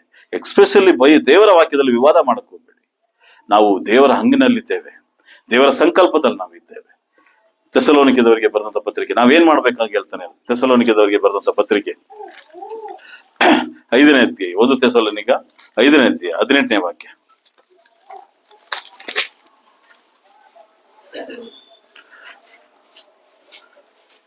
ಎಲ್ಲದರಲ್ಲಿಯೂ ಕೃತಜ್ಞತಾ ಸ್ತುತಿ ಮಾಡಿರಿ, ಇದೇ ನಿಮ್ಮ ವಿಷಯದಲ್ಲಿ ಕ್ರಿಸ್ತ ಯೇಸುವಿನಲ್ಲಿ ತೋರಿ ಬಂದ ದೇವರ ಚಿತ್ತ. ಏನ್ ಚಿತ್ತ? ದೇವ್ರ ಚಿತ್ತ ಅಂತ ಹೇಳ್ತಾನೆ ಇಲ್ಲಿ ಪೌಲ. ಎಲ್ಲಾದ್ರಲ್ಲಿಯೂ ಏನ್ ಮಾಡಿ? ಕೃತಜ್ಞತಾ ಸ್ತುತಿ ಮಾಡ್ರಿ. ಎಲ್ಲಾದ್ರಲ್ಲೂ ದೇವ್ರಿಗೆ ಸ್ತೋತ್ರ ಮಾಡಿ.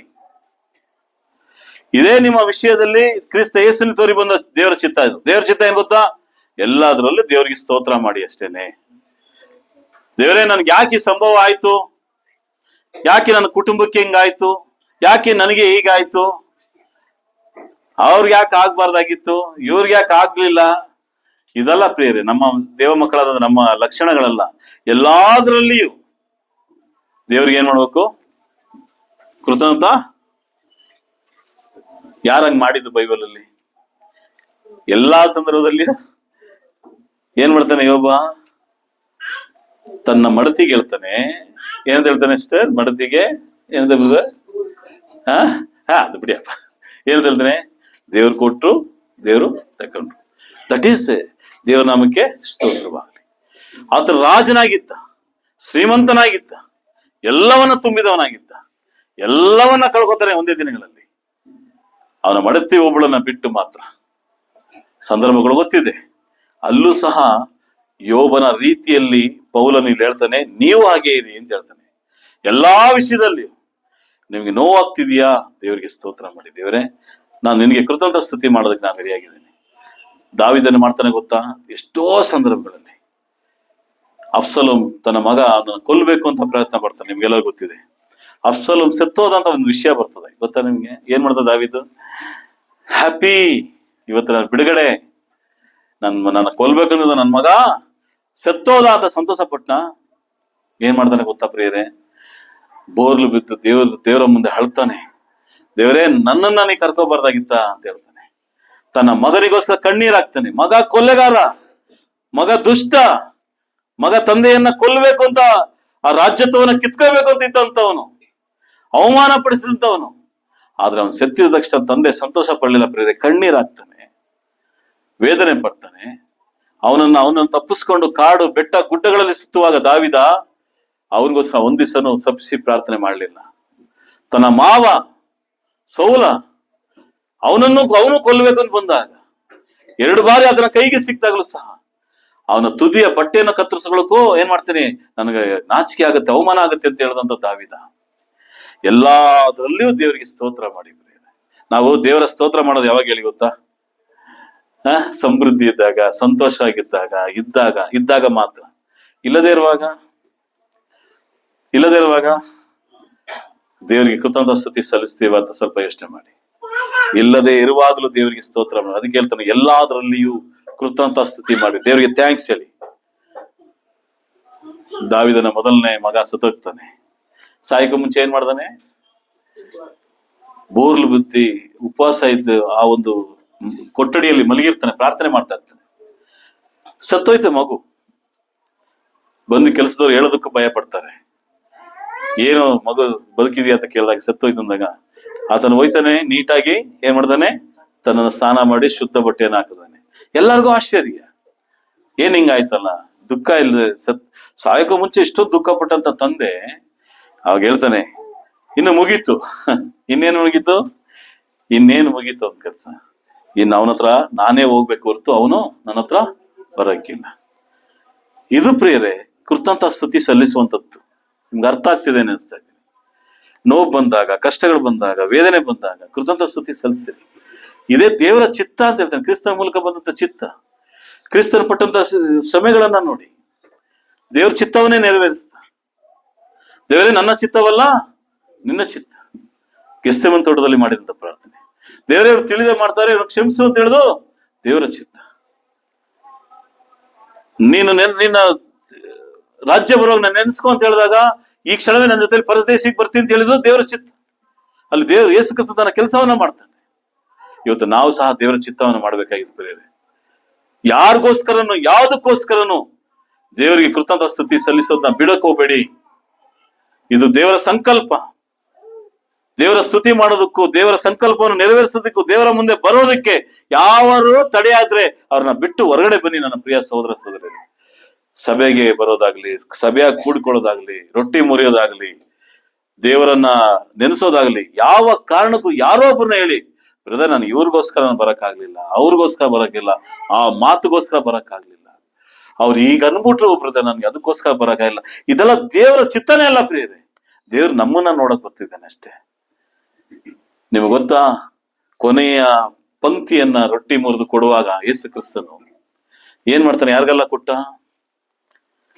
ರೊಟ್ಟಿ ಕರ್ತನ ಮೇಜ ನಡೆಸ್ತಾನಲ್ಲ ಯೇಸು ಕ್ರಿಸ್ತನು. ಕೊನೆಯ ಮೇಜ, ರಾತ್ರಿ ಭೋಜನ ಅಂತ ಹೇಳ್ತೀವಲ್ಲ, ಯಾರಿಗೆಲ್ಲ ಕೊಟ್ಟ? ಯೂದಾಸ್ಗೂ ಕೊಟ್ಟನಾ ಇಲ್ವಾ? ಈತನನ್ನ ಹಿಡ್ಕೊಡ್ತಾ ಅಂತ ಗೊತ್ತಿದ್ದು ಸಹ, ಅದಕ್ಕೂ ಮುಂಚೆ ಆ ಸ್ಟೇಟ್ಮೆಂಟು ಕೊಟ್ಟಾಯ್ತು ಯೇಸು ಕ್ರಿಸ್ತನು. ಕೊಟ್ಟಿದ್ದು ಸಹ ನಿನಗ್ ಕೊಡೋದಿಲ್ಲ ಅಂತ ಹೇಳಿದ್ನ ಕ್ರಿಸ್ತನ. ಆತನಿಗೂ ರೊಟ್ಟಿ ಮುರಿದಿ ಆತನಿಗೂ ಕೊಟ್ಟ ಯೇಸು ಕ್ರಿಸ್ತ. ಹೋಗು ನೀನು ಕೆಲಸ ಮಾಡು. ಆತನು ಅಪ್ಕೊಂಡು ಮುತ್ತು ಕೊಟ್ಟಾಗ ಯೇಸು ಕ್ರಿಸ್ತನ ಮನ್ಸು ಬಿಡ ಜೋರಾಗಿ ಅವನ ಏನ್ ಮಾಡ್ಬೋದಾಗಿತ್ತು? ತಳ್ಬೋದಾಗಿತ್ತು. ಆತನ ಏನ್ ಬೇಕಾದ ಶಬ್ದ ಉಪಯೋಗಿಸ್ಬೋದಾಗಿತ್ತು. ಯೇಸು ಕ್ರಿಸ್ತನ್ ಏನು ಅನ್ಲಿಲ್ಲ ಅಲ್ಲಿ ಗೆಸ್ತೆಮನೆ ತೋಟದಲ್ಲಿರುವಾಗ. ದೇವರ ಚಿತ್ತ ಅದು ಪ್ರಿಯರೇ. ನಮಗ ಅದೇ ಚಿತ್ತ ನಮಗಿರ್ಬೇಕು. ದೇವರ ಸಂಕಲ್ಪ ಇದು. ನಾವು ಯಾವುದಕ್ಕೋಸ್ಕರ, ಯಾವ ವಿಷಯಕ್ಕೋಸ್ಕರ ದೇವರನ್ನ ಬಿಟ್ಟು ಎಡಕ್ಕೆ ಬಲಕ್ಕೆ ಹೋಗ್ಬಾರ್ದು. ನನ್ನ ಪ್ರಿಯ ಸಹೋದರ ಸಹೋದರಿ, ದೇವರ ಸಂಕಲ್ಪ ಒಂದು ದಿನ ನಮಗೆ ಲೆಕ್ಕ ಕೊಡ್ಬೇಕಾಗಿ ಬರ್ತದೆ.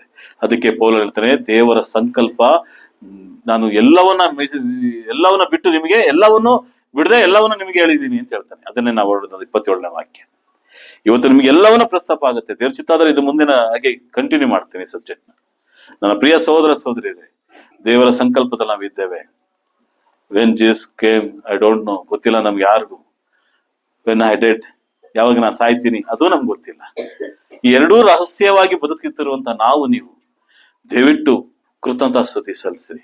ಒಬ್ಬರಿಗೊಬ್ರು ಗುಣಗುಟ್ಟದೆ, ಅವ್ರು ಇವ್ರ ಮೇಲೆ ಗುಣಗುಟ್ಟೋದು, ಇವ್ರು ಅವ್ರ ಮೇಲೆ ಗುಣಗುಟ್ಟೋದು, ಆ ಕುಟುಂಬ ಇವ್ರ ಮೇಲೆ ಗುಣಗುಟ್ಟೋದು. ಗುಣಗುಟ್ಟೋದಿಂದ ಏನ್ ಸಿಗುತ್ತೆ ಅಂತ ಹೇಳ್ತಾನೆ ಪೌಲ.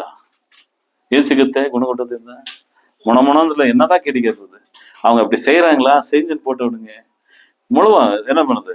என்ன தமிழ்ல முறுமுறுப்பு பண்ணாதீங்க, வேண்டாம்.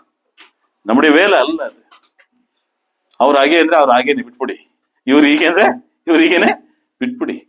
ನಾನು ಮಾತ್ರ ಏನ್ ಮಾಡ್ತೀನಿ? ದೇವರ ಚಿತ್ತ ಮಾತ್ರ ನೆರವೇರಿಸ್ತೇನೆ. ಕ್ರಿಸ್ತನ ಪ್ರಿಯರೇ, ದೇವರ ಚಿತ್ತವನ್ನ ನೆರವೇರಿಸಿ ಇಬ್ರಿದವರಿಗೆ ಬರೆದ ಪತ್ರಿಕೆ 2 ವಾಕ್ಯ ಹೇಳ್ತೀನಿ, ಮುಗಿಸ್ತೇನೆ. ಇಬ್ರಿದವರಿಗೆ ಬರೆದ ಪತ್ರಿಕೆಯಲ್ಲಿ ಇಬ್ರೇ ಬರಹಗಾರ ಹೇಳ್ತಾ ನೋಡಿ, 5ನೇ ಅಧ್ಯಾಯ, ಇಬ್ರೇ 5, 14, 13, 14.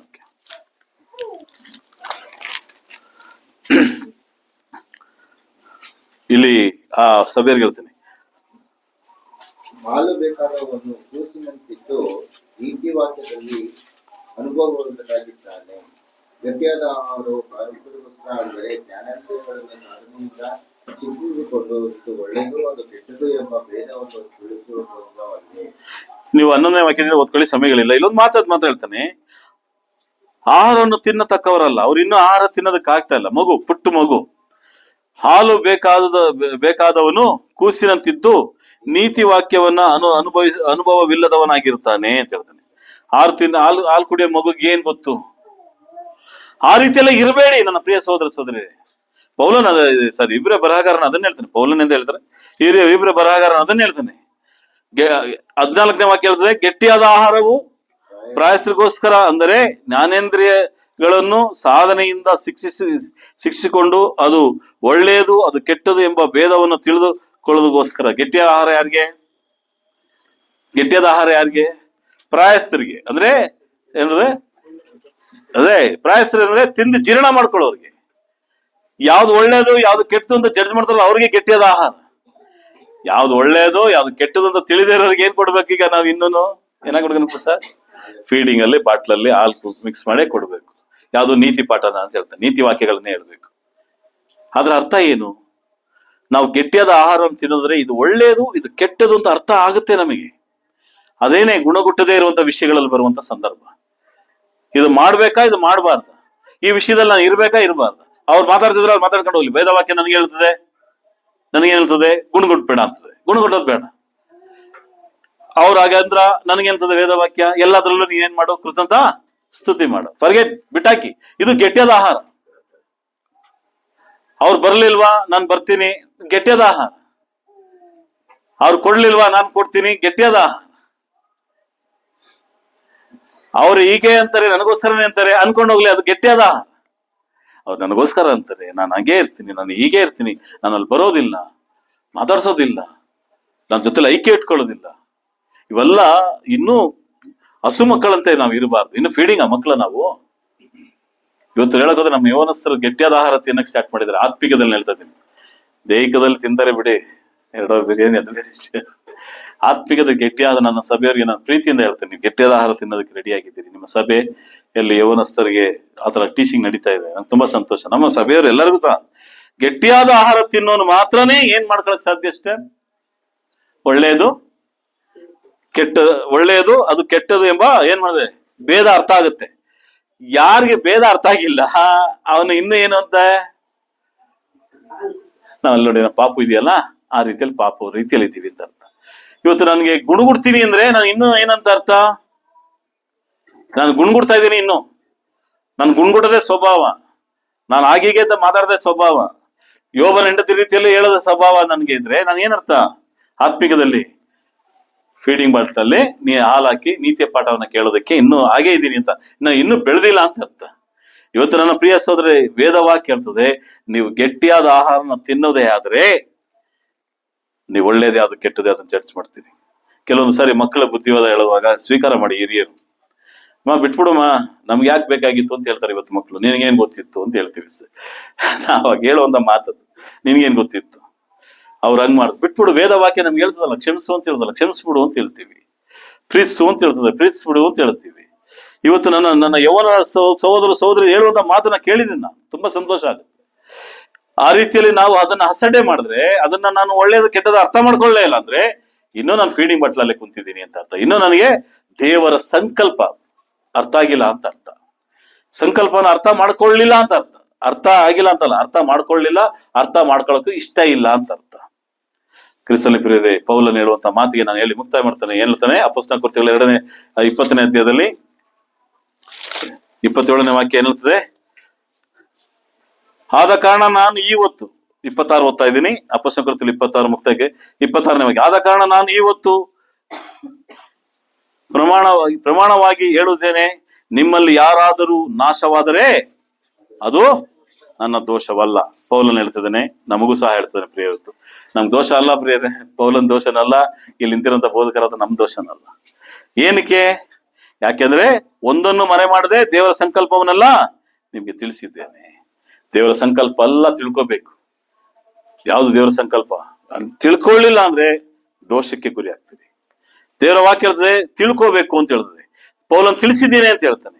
28ನೇ ವಾಕ್ಯ ಹೇಳಿ ಮುಕ್ತಾನೆ. ದೇವರ ಸಂಕಲ್ಪದ ಮುಖ್ಯವಾದಂತ ಅಂಶ ನಿಮಗೆ ತಿಳಿಸುತ್ತೇನೆ. ದೇವರು ಸ್ವರಕ್ತದಿಂದ ಸಂಪಾದಿಸಿಕೊಂಡ ಸಭೆಯನ್ನ ಪರಿಪಾಲಿಸುವುದಕ್ಕಾಗಿ ಪವಿತ್ರಾತ್ಮನು ನಿಮ್ಮನ್ನ ಆ ಹಿಂಡಿನಲ್ಲಿ ಅಧ್ಯಕ್ಷನಾಗಿ, ಅಂದ್ರೆ ಮುಂದೆ ಅಧ್ಯಕ್ಷರ ಸ್ಥಾನವನ್ನ ಮಾತಾಡ್ಕೊಂಬರ್ತಾನೆ. ಅಂದ್ರೆ ಸಭೆಯನ್ನ ಯಾವ ರೀತಿ ಸಂಪಾದನೆ ಮಾಡಿದೆ ಅಂತ ಹೇಳ್ತಾನೆ ಇಲ್ಲಿ ಪೌಲ. ಸಭೆ ಯಾವ ರೀತಿ ದೇವರು ಸಂಪಾದನೆ ಮಾಡದಂತೆ ಸ್ವರಕ್ತವನ್ನ ಚೆಲ್ಲಿ ಸಂಪಾದನೆ ಮಾಡ್ತೇವೆ. ಅಂದ್ರೆ ಸಭೆ ಎಂಬ ಮೊದಲಿಗೀತಿಯಾದಂತ ನಾವು ನಮ್ಮನ್ನ ಯಾವ ರೀತಿ ಸಂಪಾದನೆ ಮಾಡಿದ್ದಾರೆ? ಇವತ್ತು ಒಂದು ಹೆಣ್ಣು ಒಂದು ಗಂಡನ ಮದುವೆ ಆಗ್ಬೇಕಂದ್ರೆ ಏನೆಲ್ಲ ಮಾಡ್ಬೇಕು ಬರ್ತದೆ? ಮದುವೆ ಒಂದ್ ಗಂಡು ಹೆಣ್ಣಗ್ ಮದುವೆ ಮಾಡ್ತಾರೆ ಅಂತ ಇಟ್ಕೊಳ್ಳಿ. ಜನರಲ್ ಆಗಿ ಮಾತಾಡ್ತೀನಿ. ಯಾರು ವರದಕ್ಷಿಣೆ ಕೊಡೋದು? ವಧು ದಕ್ಷಿಣೆನ ವರದಕ್ಷಿಣೆನ ಇಲ್ವಾ? ಏನ್ ಡಿಮ್ಯಾಂಡ್ ಎಲ್ಲ ಮಾಡ್ತೀವಲ್ಲ, ನನ್ ಮಗ ಅದು ಓದಿದಾನೆ, ನನ್ ಮಗ ಇದು ಏನೇನೋ ಮಾಡ್ತಾರೆ. ಲೋಕದವ್ರ ಬಗ್ಗೆ ನಾ ಮಾತಾಡ್ತೀನಿ, ನಾನು ಸಭೆಯವ್ರ ಬಗ್ಗೆ ಅಲ್ಲ. ಲೋಕದಲ್ಲಿ ಜನರಲ್ ಆಗಿ ವರದಕ್ಷಿಣೆ ಪದ ಇದೆ. ವಧು ದಕ್ಷಿಣೆ ಇದೆಯಾ? ಆದ್ರೆ ಸಿಲ್ಲಿದೆ ವಧು ದಕ್ಷಿಣೆ. ಏನಿಲ್ಲಿ ಇದು ಯಾವ್ದು ವಧು ದಕ್ಷಿಣೆ? ಸಿಸ್ಟರ್ಸ್ ಹೇಳಿ ನೀವು, ಇಲ್ಲಿ ಯಾವ್ದು ವಧು ದಕ್ಷಿಣೆ? ಸಭೆ ಎಂಬಂತ ಮೊದಲಿಗಿತ್ತಿಗೆ ವರದಕ್ಷಿಣೆ ಕೊಡ್ತಕ್ಕಂತಿದಾರ, ವಧು ದಕ್ಷಿಣೆ ಕೊಡ್ತಕ್ಕಂತಾರೆ. ಏನ್ ವಧು ದಕ್ಷಿಣೆ ಇಲ್ಲಿ? ಆತನ ಪರಿಶುದ್ಧ ರಕ್ತ, ಮೌಲ್ಯದ ರಕ್ತ ನಮ್ಮನ್ನ ಕೊಂಡ್ಕೊಂಡಿದೆ ಅಂತ ಹೇಳ್ತಾನೆ. ನಮ್ಮನ್ನ ಪಡ್ಕೊಂಡಿದೆ. ಯೇಸು ಕ್ರಿಸ್ತನ ಎಂಬಂತ ಮೊದಲಿಂಗನ ಮೌಲ್ಯವಾದಂತ ರಕ್ತ, ಸಭೆ ಎಂಬಂತ ಮೊದಲಿಗಿತ್ತಿಯಾದಂತ ನಮ್ಮನ್ನ ರಕ್ತವನ್ನ ಚೆಲ್ಲಿ ತಕೊಂಡಿದ್ದಾರೆ. ಯೇಸು ಕ್ರಿಸ್ತನು ಸಂಪಾದನೆ ಮಾಡಿದ್ದಾರೆ. ಸಂಪಾದನೆ ಮಾಡ್ತೀವಲ್ಲ, ಬೆಳಿಗ್ಗೆ ಸಂಜೆ ಗಂಟ ದುಡ್ದು, ತಿಂಗಳೆಲ್ಲ ದುಡ್ದು, ತಿಂಗಳಾದ್ಮೇಲೆ ಸಂಬಳ ತಗೊಂಡಾಗ ಅದ್ರ ಮೌಲ್ಯ ನಮ್ಗೆ ಗೊತ್ತಾಗುತ್ತಲ್ವಾ? ಆ ರೀತಿಯಲ್ಲಿ ಯೇಸು ಕ್ರಿಸ್ತನ ಈ ಲೋಕಕ್ಕೆ ಬಂದು ತನ್ನನ್ನ ಒಪ್ಪಿಸಿಕೊಟ್ಟು ಸಿಲುಬೆಯಲ್ಲಿ ಸತ್ತು ತನ್ನ ರಕ್ತವನ್ನ ಚೆಲ್ಲಿ ನಮ್ಮನ್ನು ನಿಮ್ಮನ್ನು ಎಂಬಂತ ಸಭೆ ಎಂಬಂತ ತಗೊಂಡ್ಮೇಲೆ ಸಭೆಯಲ್ಲಿ ಇರುವಂತ ನಾನು ಮೊದಲಿಗೆತಿಯಾಗಿ ನ್ಯಾಯವಾಗಿ ಇರ್ಬೇಕಾ ಬೇಡುವ? ಪ್ರೀತಿಯಾಗಿ ಇರ್ಬೇಕಾ ಬಿಡುವ? ನನ್ನ ಗಂಡನಾದಂತ ನನ್ನ ಮೊದಲಿಂಗನಾದಂತ ಯೇಸು ಕ್ರಿಸ್ತನ ಮಾತನ್ನ ಕೇಳಬೇಕೋ ಬೇಡುವ? ಇದನ್ನ ಬಿಟ್ಟು ಎಡಕ್ಕೆ ಬಲಕ್ಕೆ ಕೇಳುವಂತ ಮಾತುಗಳಾದ್ರೆ, ಇದನ್ನ ಬಿಟ್ಟು ಪಕ್ಕದ ಮನೆಯವ್ರ ಮಾತು ಕೇಳೋದಾದ್ರೆ, ಪಕ್ಕದ ಸಭೆಯವರ ಮಾತು ಕೇಳೋದಾದ್ರೆ, ಪಕ್ಕದ ಅನ್ಯೋನ್ಯತೆಯ ಜೊತೆಲಿ ನಾವಿದ್ರೆ ನಮಗೋಸ್ಕರ ದುಃಖ ಪಡುವಂತ ಯೇಸು ಕ್ರಿಸ್ತನ ಮಾತ್ರನೇ. ಎಷ್ಟೇ ವಿಷಯ ಆದ್ರೂ ಯೇಸು ಕ್ರಿಸ್ತನಿಗೆ ದುಃಖ ಪಡಿಸೋ ರೀತಿಯಲ್ಲಿ ನಾವು ನಡೆಯುವ ಪ್ರೇರಣೆ. ಇದರಿಂದ ದುಃಖ ಪಡುವಂತ ತಂದೆ ದೇವರು ನಿಮ್ಗೆ ಗೊತ್ತಿರ್ಬೇಕು. ನನ್ನ ಪ್ರಿಯ ಸಹೋದರ ಸಹೋದರಿಯರೇ, ದೇವರ ಸಂಕಲ್ಪವನ್ನು ನಾವು ತಿಳ್ಕೊಳ್ಳುವ, ದೇವ್ರ ಚಿತ್ತವಾದ್ರೆ ಮುಂದಿನ ದಿನಗಳಲ್ಲಿ ಸಂಕಲ್ಪದ ಬಗ್ಗೆ ಮಾತಾಡಕ್ಕೆ ದೇವರು ನನಗೆ ಸಮಯ ಕೊಡ್ಲಿ. ಸೊ ಈ ಸಮಯದಲ್ಲಿ ದೇವರಿಗೂ ನಿಮ್ಗೆ ಸ್ತೋತ್ರ ಮುಕ್ತಾಯ ಮಾಡ್ಕೊಳ್ತೇನೆ. ಆಮೇಲೆ